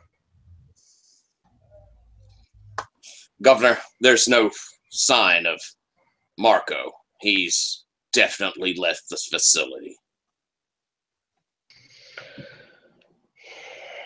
Well, one is doing what's expected of them today, it seems. Oh, ma'am, if I may be so bold, he wasn't completely wrong. We're trapped like rats inside of this dome. We need to go out there and we need to put the fear of God in these people. We need to strike now. I don't know what happened, but the cracks in the dome have sealed. We seem to, at the moment, have the population safe. This is our time. We go out there, we kill these criminal scum and whatever degenerates natives of this planet that they've managed to associate with. We put a few examples up on pikes, ma'am, and then they'll fall into line.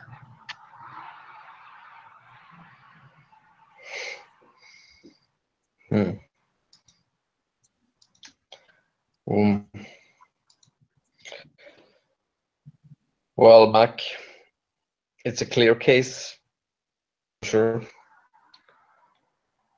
And I have to say that it's almost tempting to just end it in violence. We don't have to kill them all, ma'am. Just enough that they know to stop fighting. She like takes her hair and like takes it into like a knot with a thing behind her, and she says, "Fine. Give me a gun." Yes, ma'am. Sound like scene or? That sounds like scene. Yeah, I don't think there's uncertainty here. This is a pretty clear case. Or do you prefer to have an uncertainty here for your character, Mikael? Oh. But I think, I don't know, it's a little like the oath is a little tough because what is abusing my position, but All these oaths are impossible. How about Yeah. maybe I can put a little frame to at least give you a temptation on this oath. As Mac reaches down and hands a gun, he also pulls out his data pad. Of course, ma'am, we'll have to suspend their rights of trial. Our judge advocate is no longer here. This would be summary execution.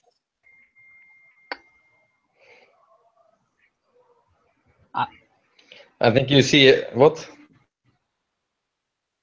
I think you see her like look around, and you see like there's like people lying on the floor getting tended to. There's some like kid crying in the corner, and she like shakes her head and says, "Fuck it. This needs to stop right now." Okay, yeah.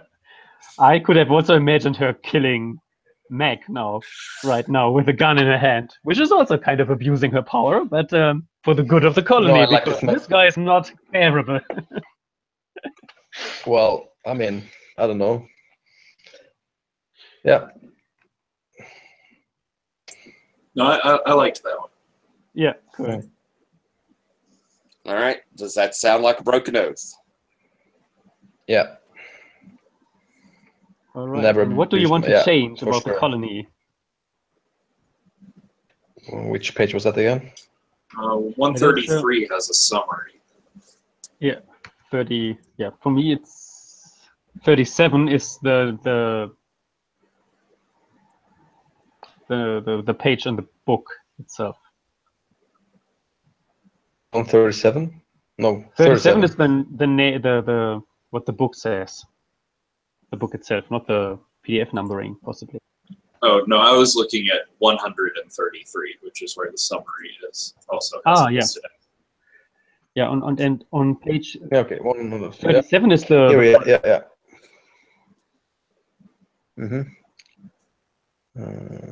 Because you get to change part of the summary, the record, the drives, or someone's position on the ladder.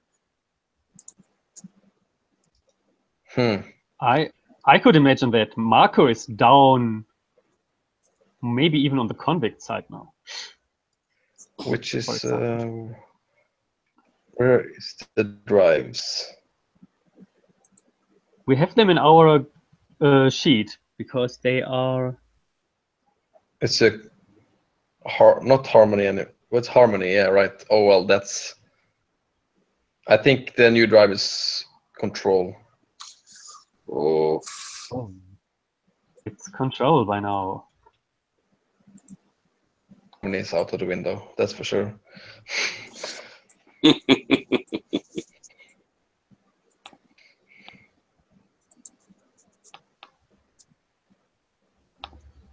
I think that does feel like what everybody's trying to do. We gave that shot at harmony. Now everybody just wants to be in control. Yeah, it was a short shot on harmony. That's how it ends. Yeah.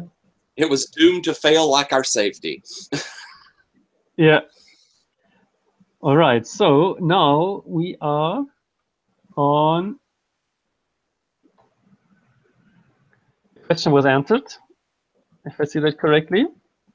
Let's try to convince Naomi, and Naomi broke her oath. And next is Tyler. All righty. Let's continue along this sort of idea of discovering how awful folks are kind of becoming. How about we have a scene, or I ask the question. Once Brant sees Katja and holding Freya, wanting these explosives, can kind of read into what he's planning. How does Brace react when he realizes these frog people are not going to be his friends, really? That they really just want to wipe us out? Cool, yeah. That sounds great. Okay.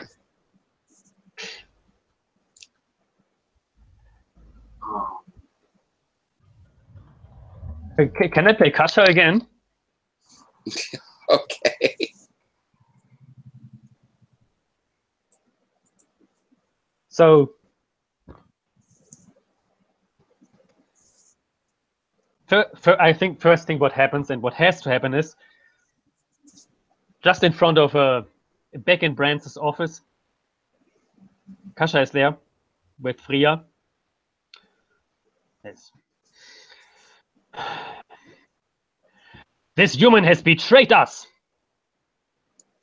Sie muss sterben.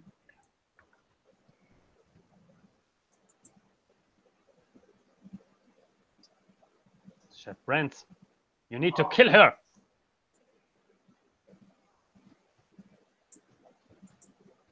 Out in the public. Now. This was obviously just a mistake. No one really knows how these plants even work. This was no mistake. Kill her.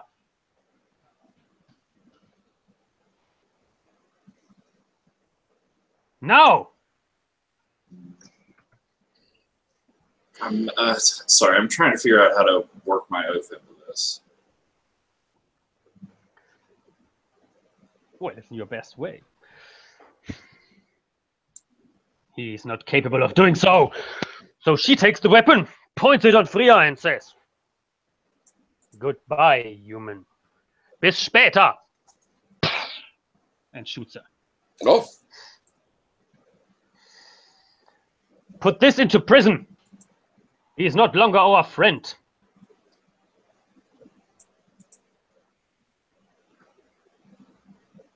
And now you're put into prison.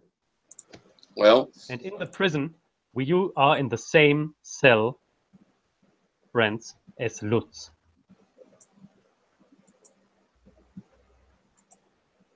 Okay. What happened? What happened to Fria? Well, she's really dead. No. How did that happen? Well, she Why? tried to sabotage the chief, and it didn't go well. Why didn't you rescue her? You were in charge here. Where's the Dimber Damber? What are the frog people doing to us?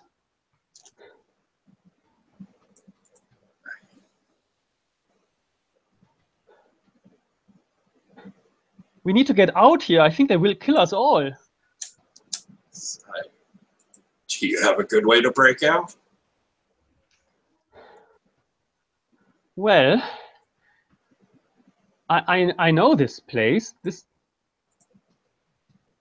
It's a long time ago, but I once was a resident of the market hall. Like down here, where I had my kind of apartment here, like where I had customers.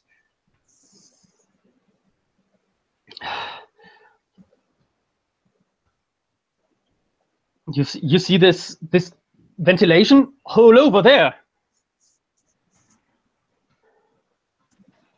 We could escape from here.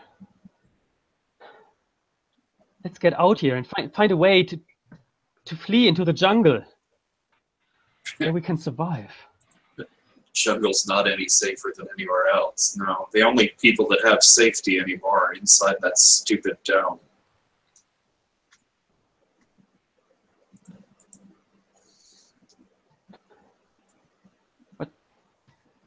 But what do you want to do?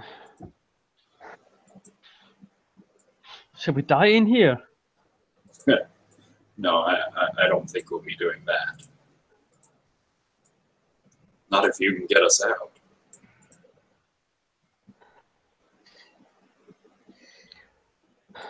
Okay. Let's break out here. And then let's see how the situation outside looks. I mean, for the frog people, we are hardly differentiable. For them, we all look the same. So we might find a way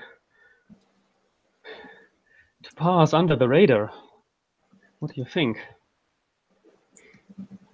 Yeah, we should be able to find some plain clothes out there. They wouldn't look at us twice. I have to say, you have a very bad reputation among simple lags here. And before I go and we go out here together, I want you to make a promise that you stand on our side. Swear to me that you will fight for us and be equal among us, and don't betray us again, as we have always heard that you usually do. Question my loyalties. Are you willing? Yours are bought by whoever has enough money. But no, I don't want to die to the frog people.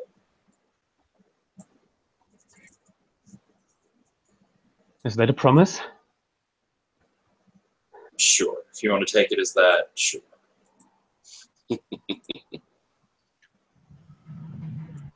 Then let's get out here. And I reach out my hand to you to help you climb up into the ventilation channel. Do you take my hand? Yeah. Or do you climb up alone? No, I'll take your hand. okay. Do we want to call scene here? I'm not sure we need to roll. I don't see that we need to roll, no. Okay. And does So- that count as breaking your oath? Not really. It doesn't. So it was a Right. false promise. No, I mean, I just don't see how this counts as breaking my oath. Isn't it that putting your own, will never put the people's freedom over my own comforts?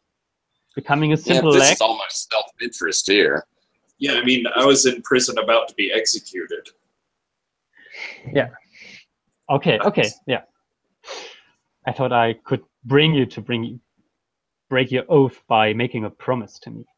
But maybe you're not that kind of person. I think we're going to have to probably see something, him actually taking a big action to do that one. All right, yeah. Then next one is Patrick with his scene.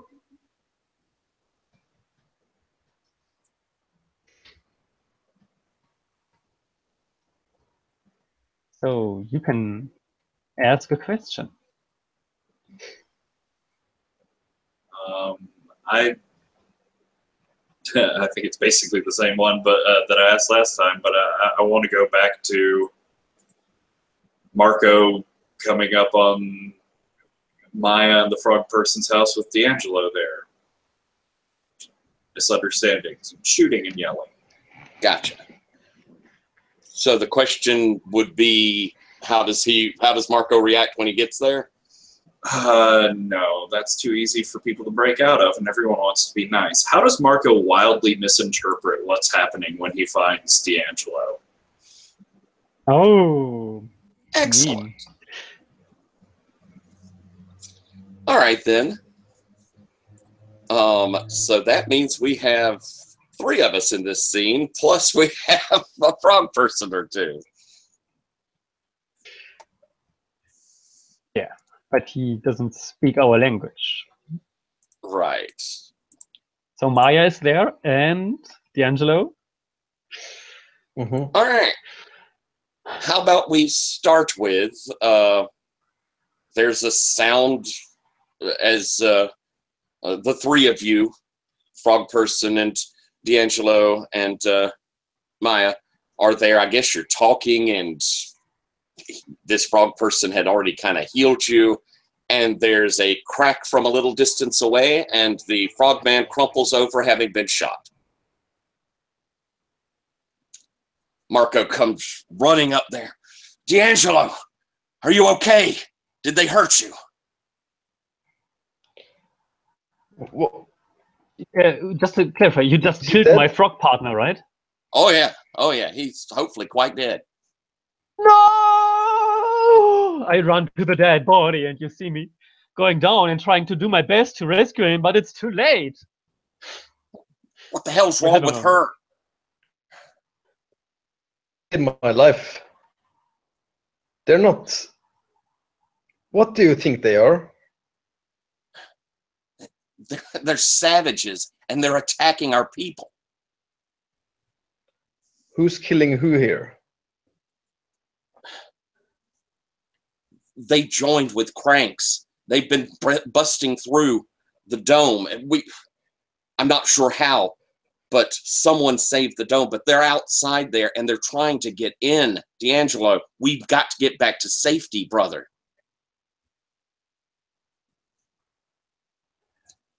Come to you. What have you done? Living in this colony is making you a monster.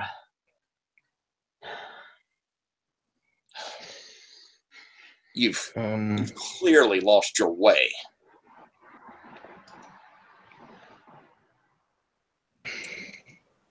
D'Angelo just like shakes his head. Brother, you gotta trust me on this.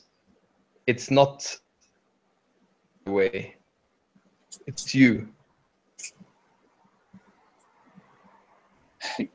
Maybe we're at an uncertainty point, or do you want to keep pushing it? Yeah. I'm happy to see. Yeah. Um,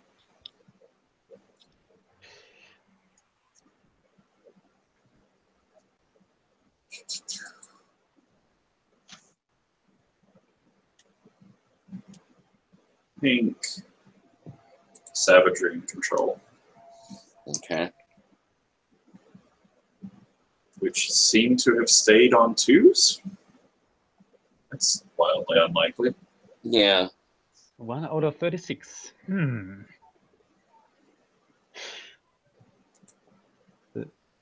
Did you actually click them?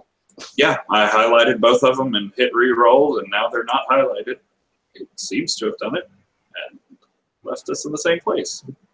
Oh, lovely. Oh, come on. Let's roll them again. Yeah. Okay, I like that. Especially with the random events. It's like, There we go. It's still a random event, but it's a different one. Another random event. Tied 5s with a 2 is tell the truth long enough and it becomes all a lie. And we go to savagery as the resolution. No. Civility is the solution. Oh, okay.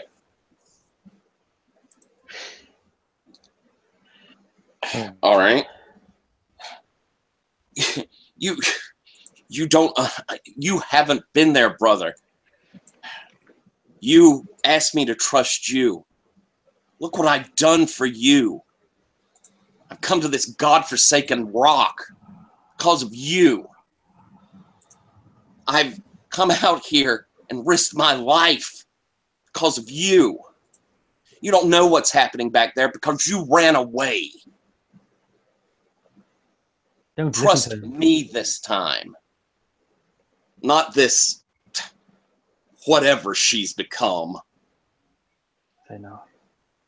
You have seen what he has just done. His words are lies. Like, look at his actions. It's his actions alone, the actions of the people under control. I will go into this colony. D'Angelo, come with me. And shut up! we bring this to an end. Lex hits her right in the face.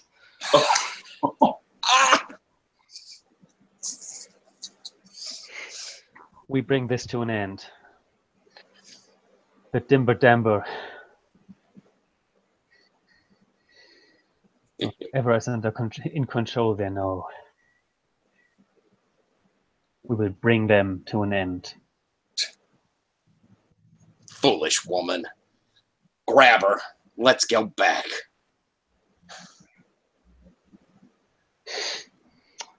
Grabs her over the shoulder and just like runs after her. Yeah.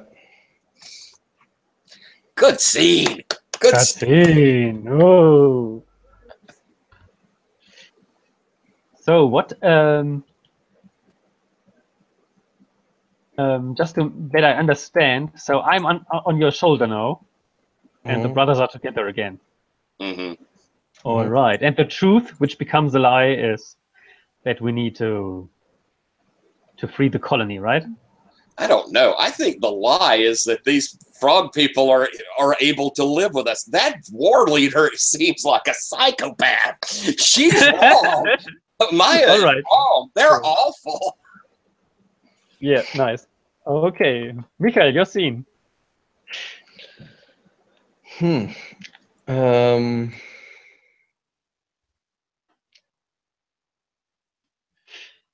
see what happens when Maya gets dragged into the dome. To like the main building in the dome, and with the what's that called? Drags into the dome and meets Mac and his and the company.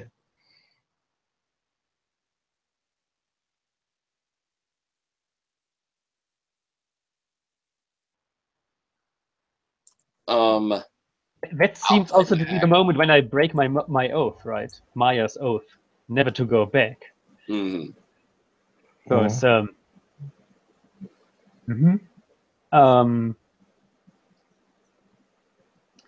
yeah, let's decide at the end of the scene what consequences that has. Okay.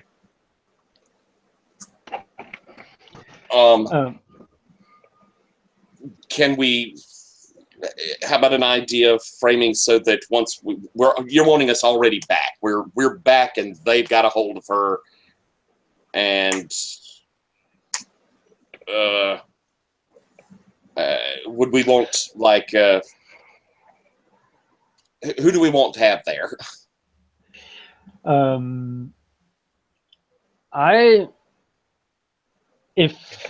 There's more interesting things in the scene, I guess. But I think like first of all, like what happens. I think it's Mac there, and it's Maya there, and it's I think maybe D'Angelo is just like a background thing. He's just like maybe even yeah. I think Maya's there, and Mac is there, and what's his face name? Marco is there. Okay.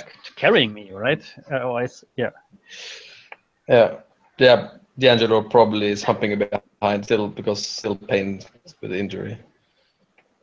And I have the feeling that that Maya is nearly already an NPC, and or at least I want to see somebody playing Mac. Patrick, do you want to play Mac? Yeah, I can. Okay. Sure.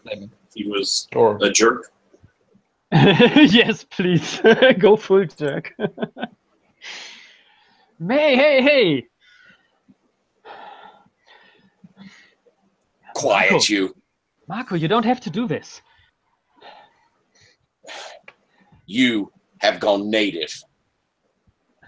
But he has become savage. Pointing at Mac. Look, he has your position. What do you think he will do? Mac, looks like you've moved up the chain. And looks like you prisoners are out of your cells. I think I need to see the governor. She needs to hear about what's going on. Clear the way and let us through. I think you're right. You do need to go see the governor. She still has some interest in judging cases like this. As I think a squad of the Boots just comes like out from around you, around the corners and stuff, and just surrounds the whole group of you. Yeah. The hell. Come on, you. We could settle all this. Sounds like uncertainty points right there. Yes. And Maya has a plan, but depending on uncertainty. I want to reroll savagery and civility, I think, yeah. Mm-hmm. Okay. Ooh. That only leaves servility. All right. Maya has a plan. Maya has a plant which is a deadly poison and wants to kill Mac. And I think the only one who can stop her is Marco. Does that make sense? Okay. So I'm sneaking behind, and I have this in my hand. It's well hidden under my shirt, and I just need to get it close enough to his face that he breathes in. As Marco notices this, he's going to dive forward. Watch out, Mac! And try and knock him out of the way. Probably putting himself into some danger, but slamming into Mac and into Maya. Okay. Maya goes down, and her skull is crushed under bullets from the Boots.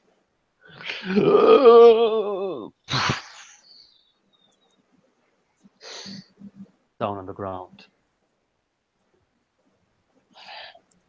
Great, Mac. Great. You got snuck up on, and now we've lost someone who knew about these frauds. Really, that's how you see this infiltration and attempted assassination. I'm sure the governor will be very interested to hear about that. Bunch of damn ingrates. All right. Is that scene as we head off to see the governor? Yeah. I'm not. Yeah. I was also curious, like how Mac and Marco now get along. That they changed positions.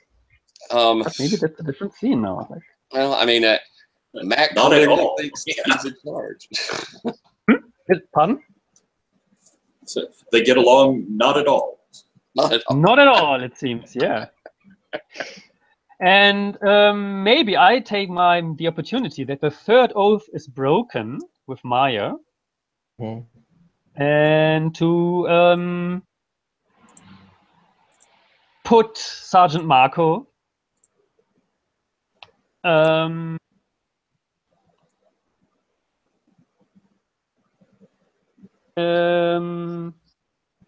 a different position. Okay, up to functionary.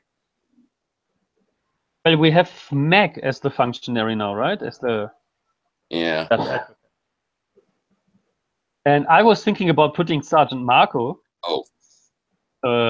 away on the convict side. Oh. But Meg is in the position to do that now. It's true.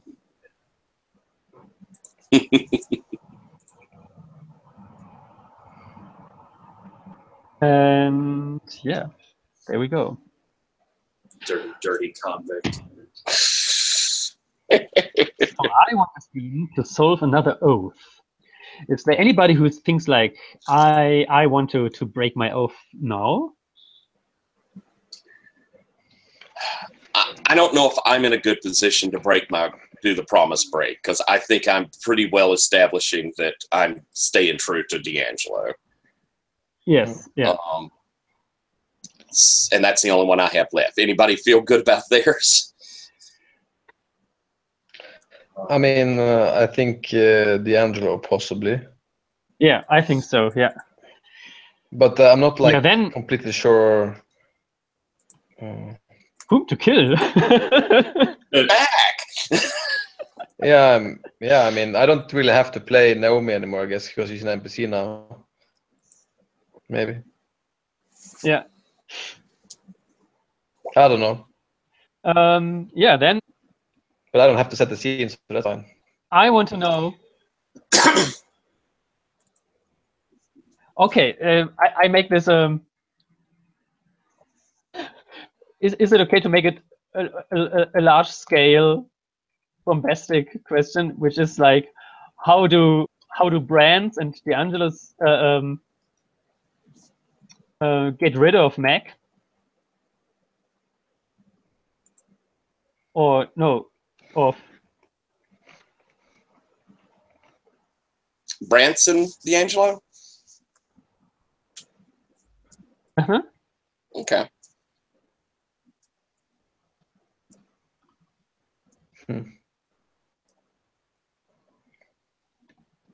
Or D'Angelo changes side like every second. Yes.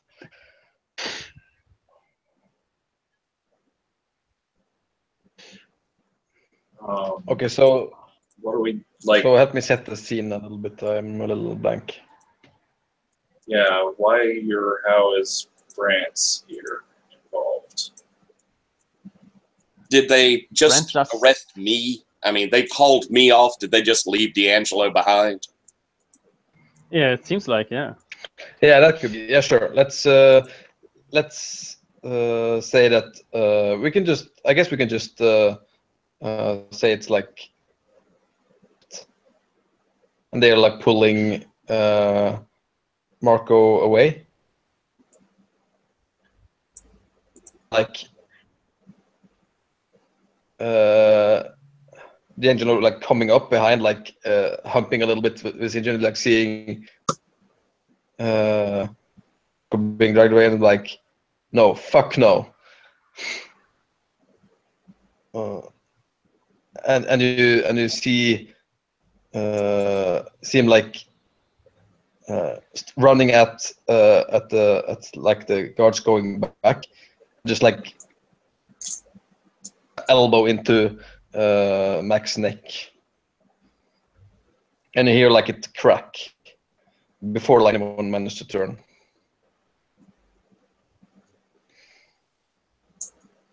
Got you, bro.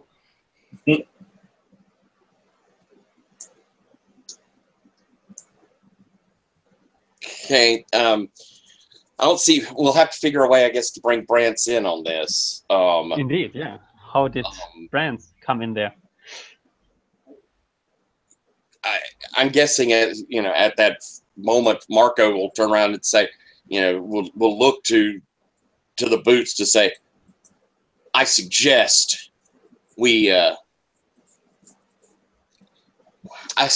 fall back into line, gentlemen. But with this situation, him seeing that their commander's down. But again, I'm not sure how we're bringing in Brance. How are you envisioning that, Patrick?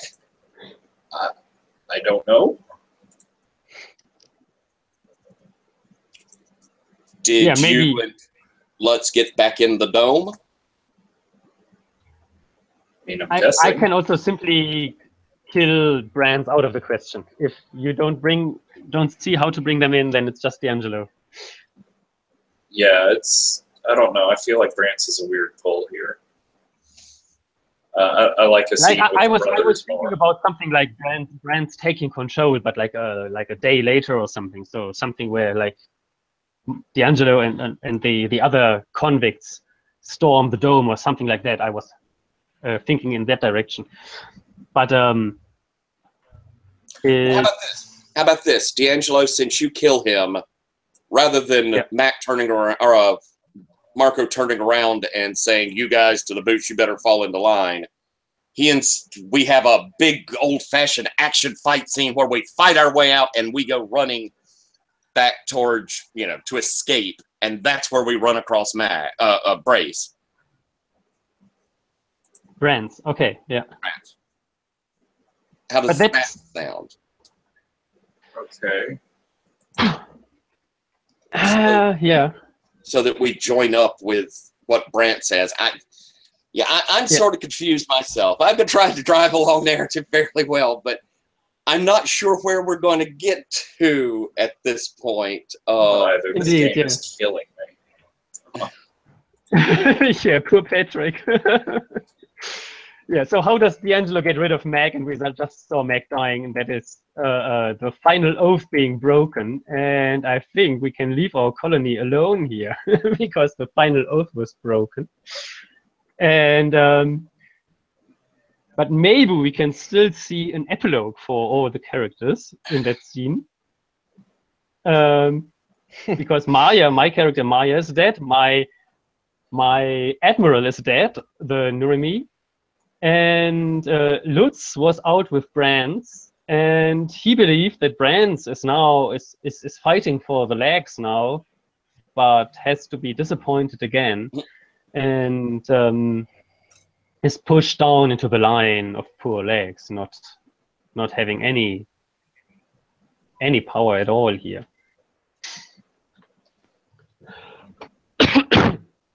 So my characters are already out of place here. But where do you see D'Angelo going from here? I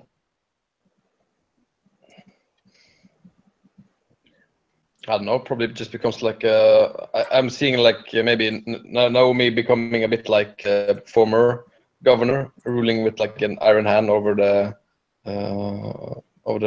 colony, like fighting the frogs.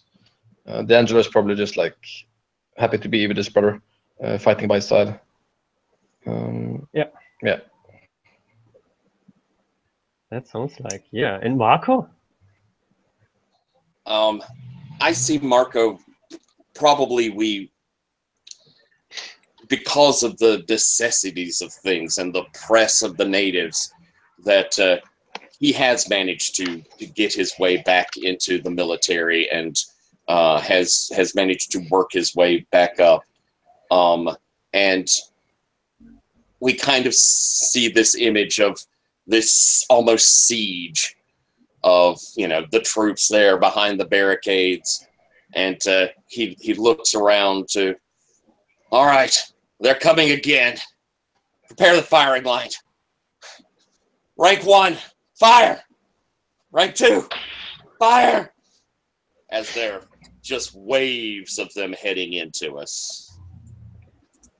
Indeed, yeah. And where's Brands and all this? He hasn't breaking his oath. So I think Brant in all of this has actually found his way to Naomi's office and just sort of appears in there. And he knows a lot more about the frogmen than even they realized he was gathering information about. And I think he offers to sell it all for just a nice, safe, I'll serve out my prison stint here in the dome. Just keep me away from all of this insanity. You can lock me up somewhere if you want, but here, don't shoot me. This is what you need to beat the frogs.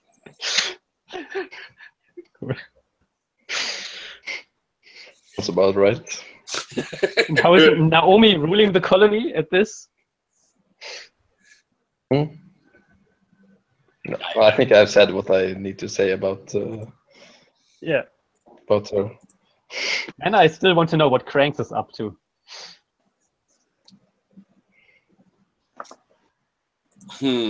I would think that Cranks probably has managed to worm his way into the dome and is probably fighting beside the colonists. He has found these frogs to be a big problem too. But we see him with the boots, and he's worked his way into the boots. He's going, "Don't worry, lads. Soon as we get these frogs taken care of, all of you are gonna get your best desserts. We'll take over this place and live like kings, boys. Live like kings." Hey, Cranks for king! Cranks for king! That's where we leave our colony behind, which was nearly killing us, literally and figuratively. Yeah, Thanks for everybody surviving this. Ooh.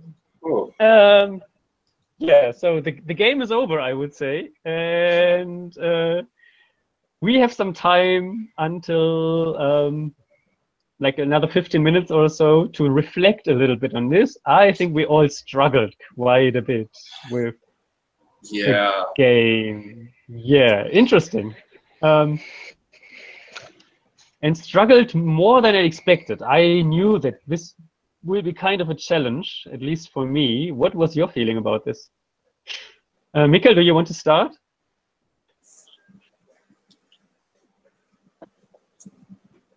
Me? Yeah.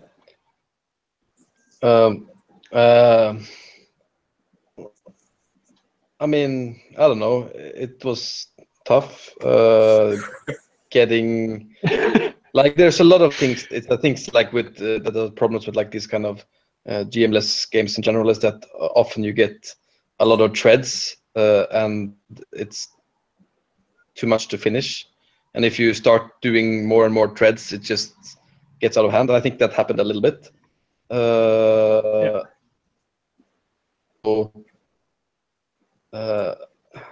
I don't know. It was just difficult. You need to. It's a hard game to play. I think with if you're not a group that has played a lot together with these kind of games, because it's like a pretty specific skill set. And also, I don't know, I have some reservations about the game as well, with the random events making things even more crazy. Even though it also is fun. Indeed, yeah. Patrick, you get the game itself also adding more threads. Totally, yes, yeah. And like this, suddenly we had this epic event changing everything at the third round or something, yeah. But Patrick, you get the award of the strongest survivor here because you suffered the most, I felt. I found this game to be intensely frustrating. It's like Fiasco, but somehow, despite the fact that it's like 3 times as long as Fiasco, has way less guide rails and support for actually telling this story. I think Fiasco is telling a story that, like, I think is more universal for people to hook into, whereas this is trying to tell a very uncomfortable bit of history that unless you're really into it, like, maybe you don't have as much exposure to this sort of thing, because it's a really uncomfortable thing to dig into and think about. So I would have really appreciated some more guidelines or helpful prompts in the book of, like, how to move forward. Also, those oaths are impossible. I don't know if it's the phrasing of, like, I will never, or if it's the fact that you don't get to choose your own oath, so it's this, like, hard left turn thrown into your character creation. But I could not think around the oaths and figure out ways to break them. And even when I would try to set up scenes that it was like, oh, obviously this is going to break this oath, everybody else just swerved away from breaking them as well. Yeah. Yeah, there's... I felt dumb through this whole game because I could not figure out how to move things forward. And I think that eventually just sort of shut me down, and I'm sorry about that. But I couldn't see my way past it. Yeah, no worries. Tyler? I have some problems with the system. I think that one of the biggest things is it seems like we invest a lot of time in making characters that then have a lot of their agency sort of taken away by someone else putting in the oath rather than you choosing your own. I almost think it would be better done, say, like Final Girl, where we come up with a cast of characters with no ownership, and we can all pull from those characters to play in the scene. And then that, I think that lets you feel less invested in A, preserving your oath, and B, it kind of tells, it's more honest about what the game is doing, because the game is not really having your character try to win or try and push through. It's wanting us to collaboratively tell a story of people who fall, people who lose their way and break their oaths. I love the planet setup. I thought that was really a neat part of the game where we design our planet. I would rather spend more on that and have characters that are just everyone can pull from as the smaller bit. I like the mechanic. I like the random events, though they add a lot of chaos and a lot of inability to plan. But it was difficult. I mean, I like to think I'm pretty quick on grabbing a scene and running. And there were several times I'm going, I don't know. I don't know what I can do. I don't know how to frame that scene where it's going to progress the story and get us, hitting that story wrap. And that was frustrating. I think that loss of agency you're talking about is a lot of where I hit on problems of, like, there's this whole motivating drive for your character that you're not choosing at the beginning, and you don't really choose what situations your character gets thrown into, and once you're thrown into the situation, you don't really choose how it gets resolved either. It all just comes down to either someone else setting it up or the random dice roll interpretation. And so I kept trying to think of, like, sensible ways that I could portray my character, what they would be trying to do next. And it was all just totally invalidated by the next time they came on screen.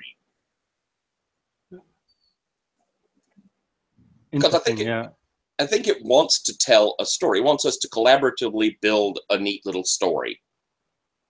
But when you add that part of trying to have, first off, we have 2 characters that we're supposed to keep up with, which can be a little bit, on opposite sides, which is a lot. And you're supposed to kind of have ownership of their story. But when it goes into practice, it's really hard for us to coherently make a story because so much will happen in the middle of it that we just can get derailed from where we're trying to make a story go. Interesting. Yeah. I mean, some parts I think are just a consequence of earlier parts. Like the story would be more coherent when everybody only has one character, for example, and your character is more coherent when you come up with your own oath and carefully choose that what you like. And but when the story becomes difficult for you to follow and shaky, then it's also difficult to come up with the next scene, and then you lose more touch with your character. So I was purposefully saying, well, I really, really don't want to have 5 people in this game, because then you have like 2 more characters and even more scenes and circling around, and then it becomes even more difficult to follow everything. So purposefully, I only chose to have 3 more people in the game plus me, so 4 players. And I was always thinking about that. I'm really not a fan of democratic scene framing. I prefer if one person, no matter if GM free or not, that you still have like a GM per scene somehow, that there's one person in control of framing the scene in a coherent sense. Mm-hmm. And we did a good job in still getting scenes together and being strong enough to still pose some stuff in there. And but it's easier for everybody if one person is actually in charge.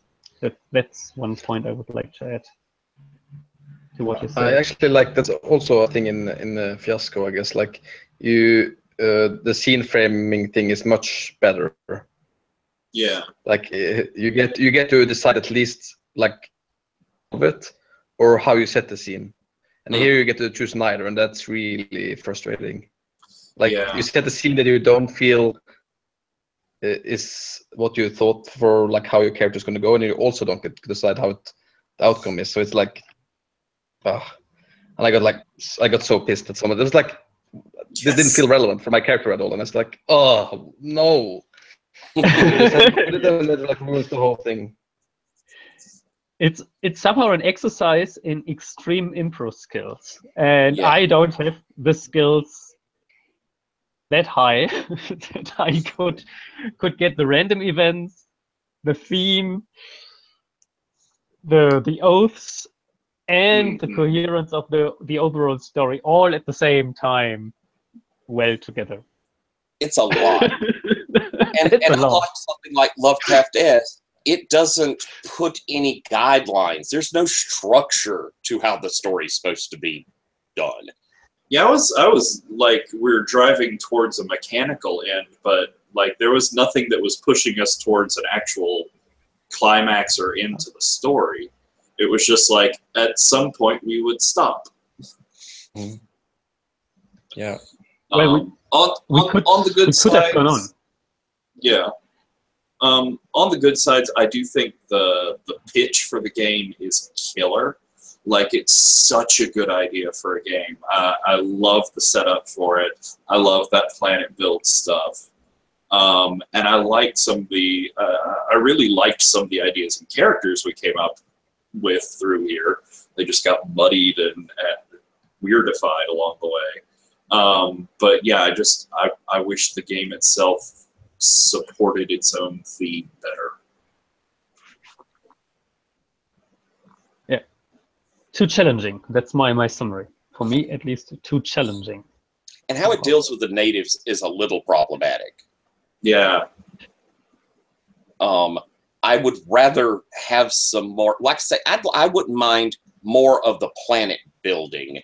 So we know these, we have a native that comes through this that is more real, because I know the historical period, fairly well. And you are almost forced into that prejudice, that they're savages sort of idea. And that's a little problematic. And that's kind of a shame, because I think it could be more fun and more complex if there was real motivation behind the natives. Mm-hmm. Well, it's a third column next to convicts, authority, and then there's also another society, a third society. I have to admit that when we came up with a planet, I was very close to ask you to choose intelligent life is absent, because I mean, it's never a good sign if you say I want to ignore that part of history because Right. Mm-hmm. I don't want to handle it. But at the same time, if the game is designed on authority versus conflict and how they build up a new society or fail to do so, and you have this third fraction there which you can only fail to represent under these circumstances. Yeah. Somehow. And it almost certainly would have been a cleaner story without them in it. Yeah, for sure. Yeah. But I cleaned. enjoyed Yeah, playing with which is problematic again. But yeah. like I say, I had fun playing with all of you, and despite the difficulties, we've certainly tried and struggled into getting scenes, and there was some real emotion at times. Yeah, it was good that it wasn't our first game together, I have to admit. Yeah. Otherwise, I would be afraid if you ever want to play with me again or something. But no, I think it is an interesting learning experience about like how interesting elements together can be too challenging for me, and like each of them is interesting. And playing that as a Final Girl, I don't like playing Final Girl personally, but others are fans of that system. For example, Final Girl, same setting. Fiasco, same setting, would work better. And Yeah. but Yeah. all this together is whew. It's a lot.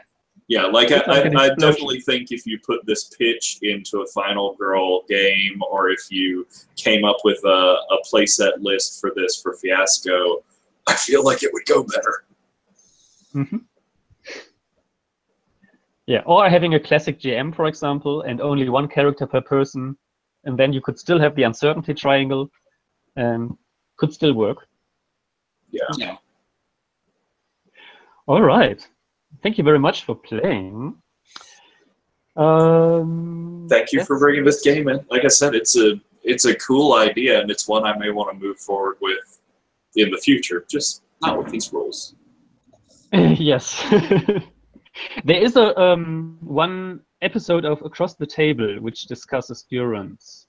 I think I want to listen to that again, because they make quite some interesting points about the mechanics and how it resolves and games influenced it and so on. I'd be interested to see that too. Maybe could you put a link to that up in the event for this second session? Mm-hmm. I will. Cool. Thank you. Then have a good time reflecting on our game. Have a good day. Bye, y'all. Wonderful playing See you with soon you. again. Talk to you later. Bye, Mikhail. Bye-bye.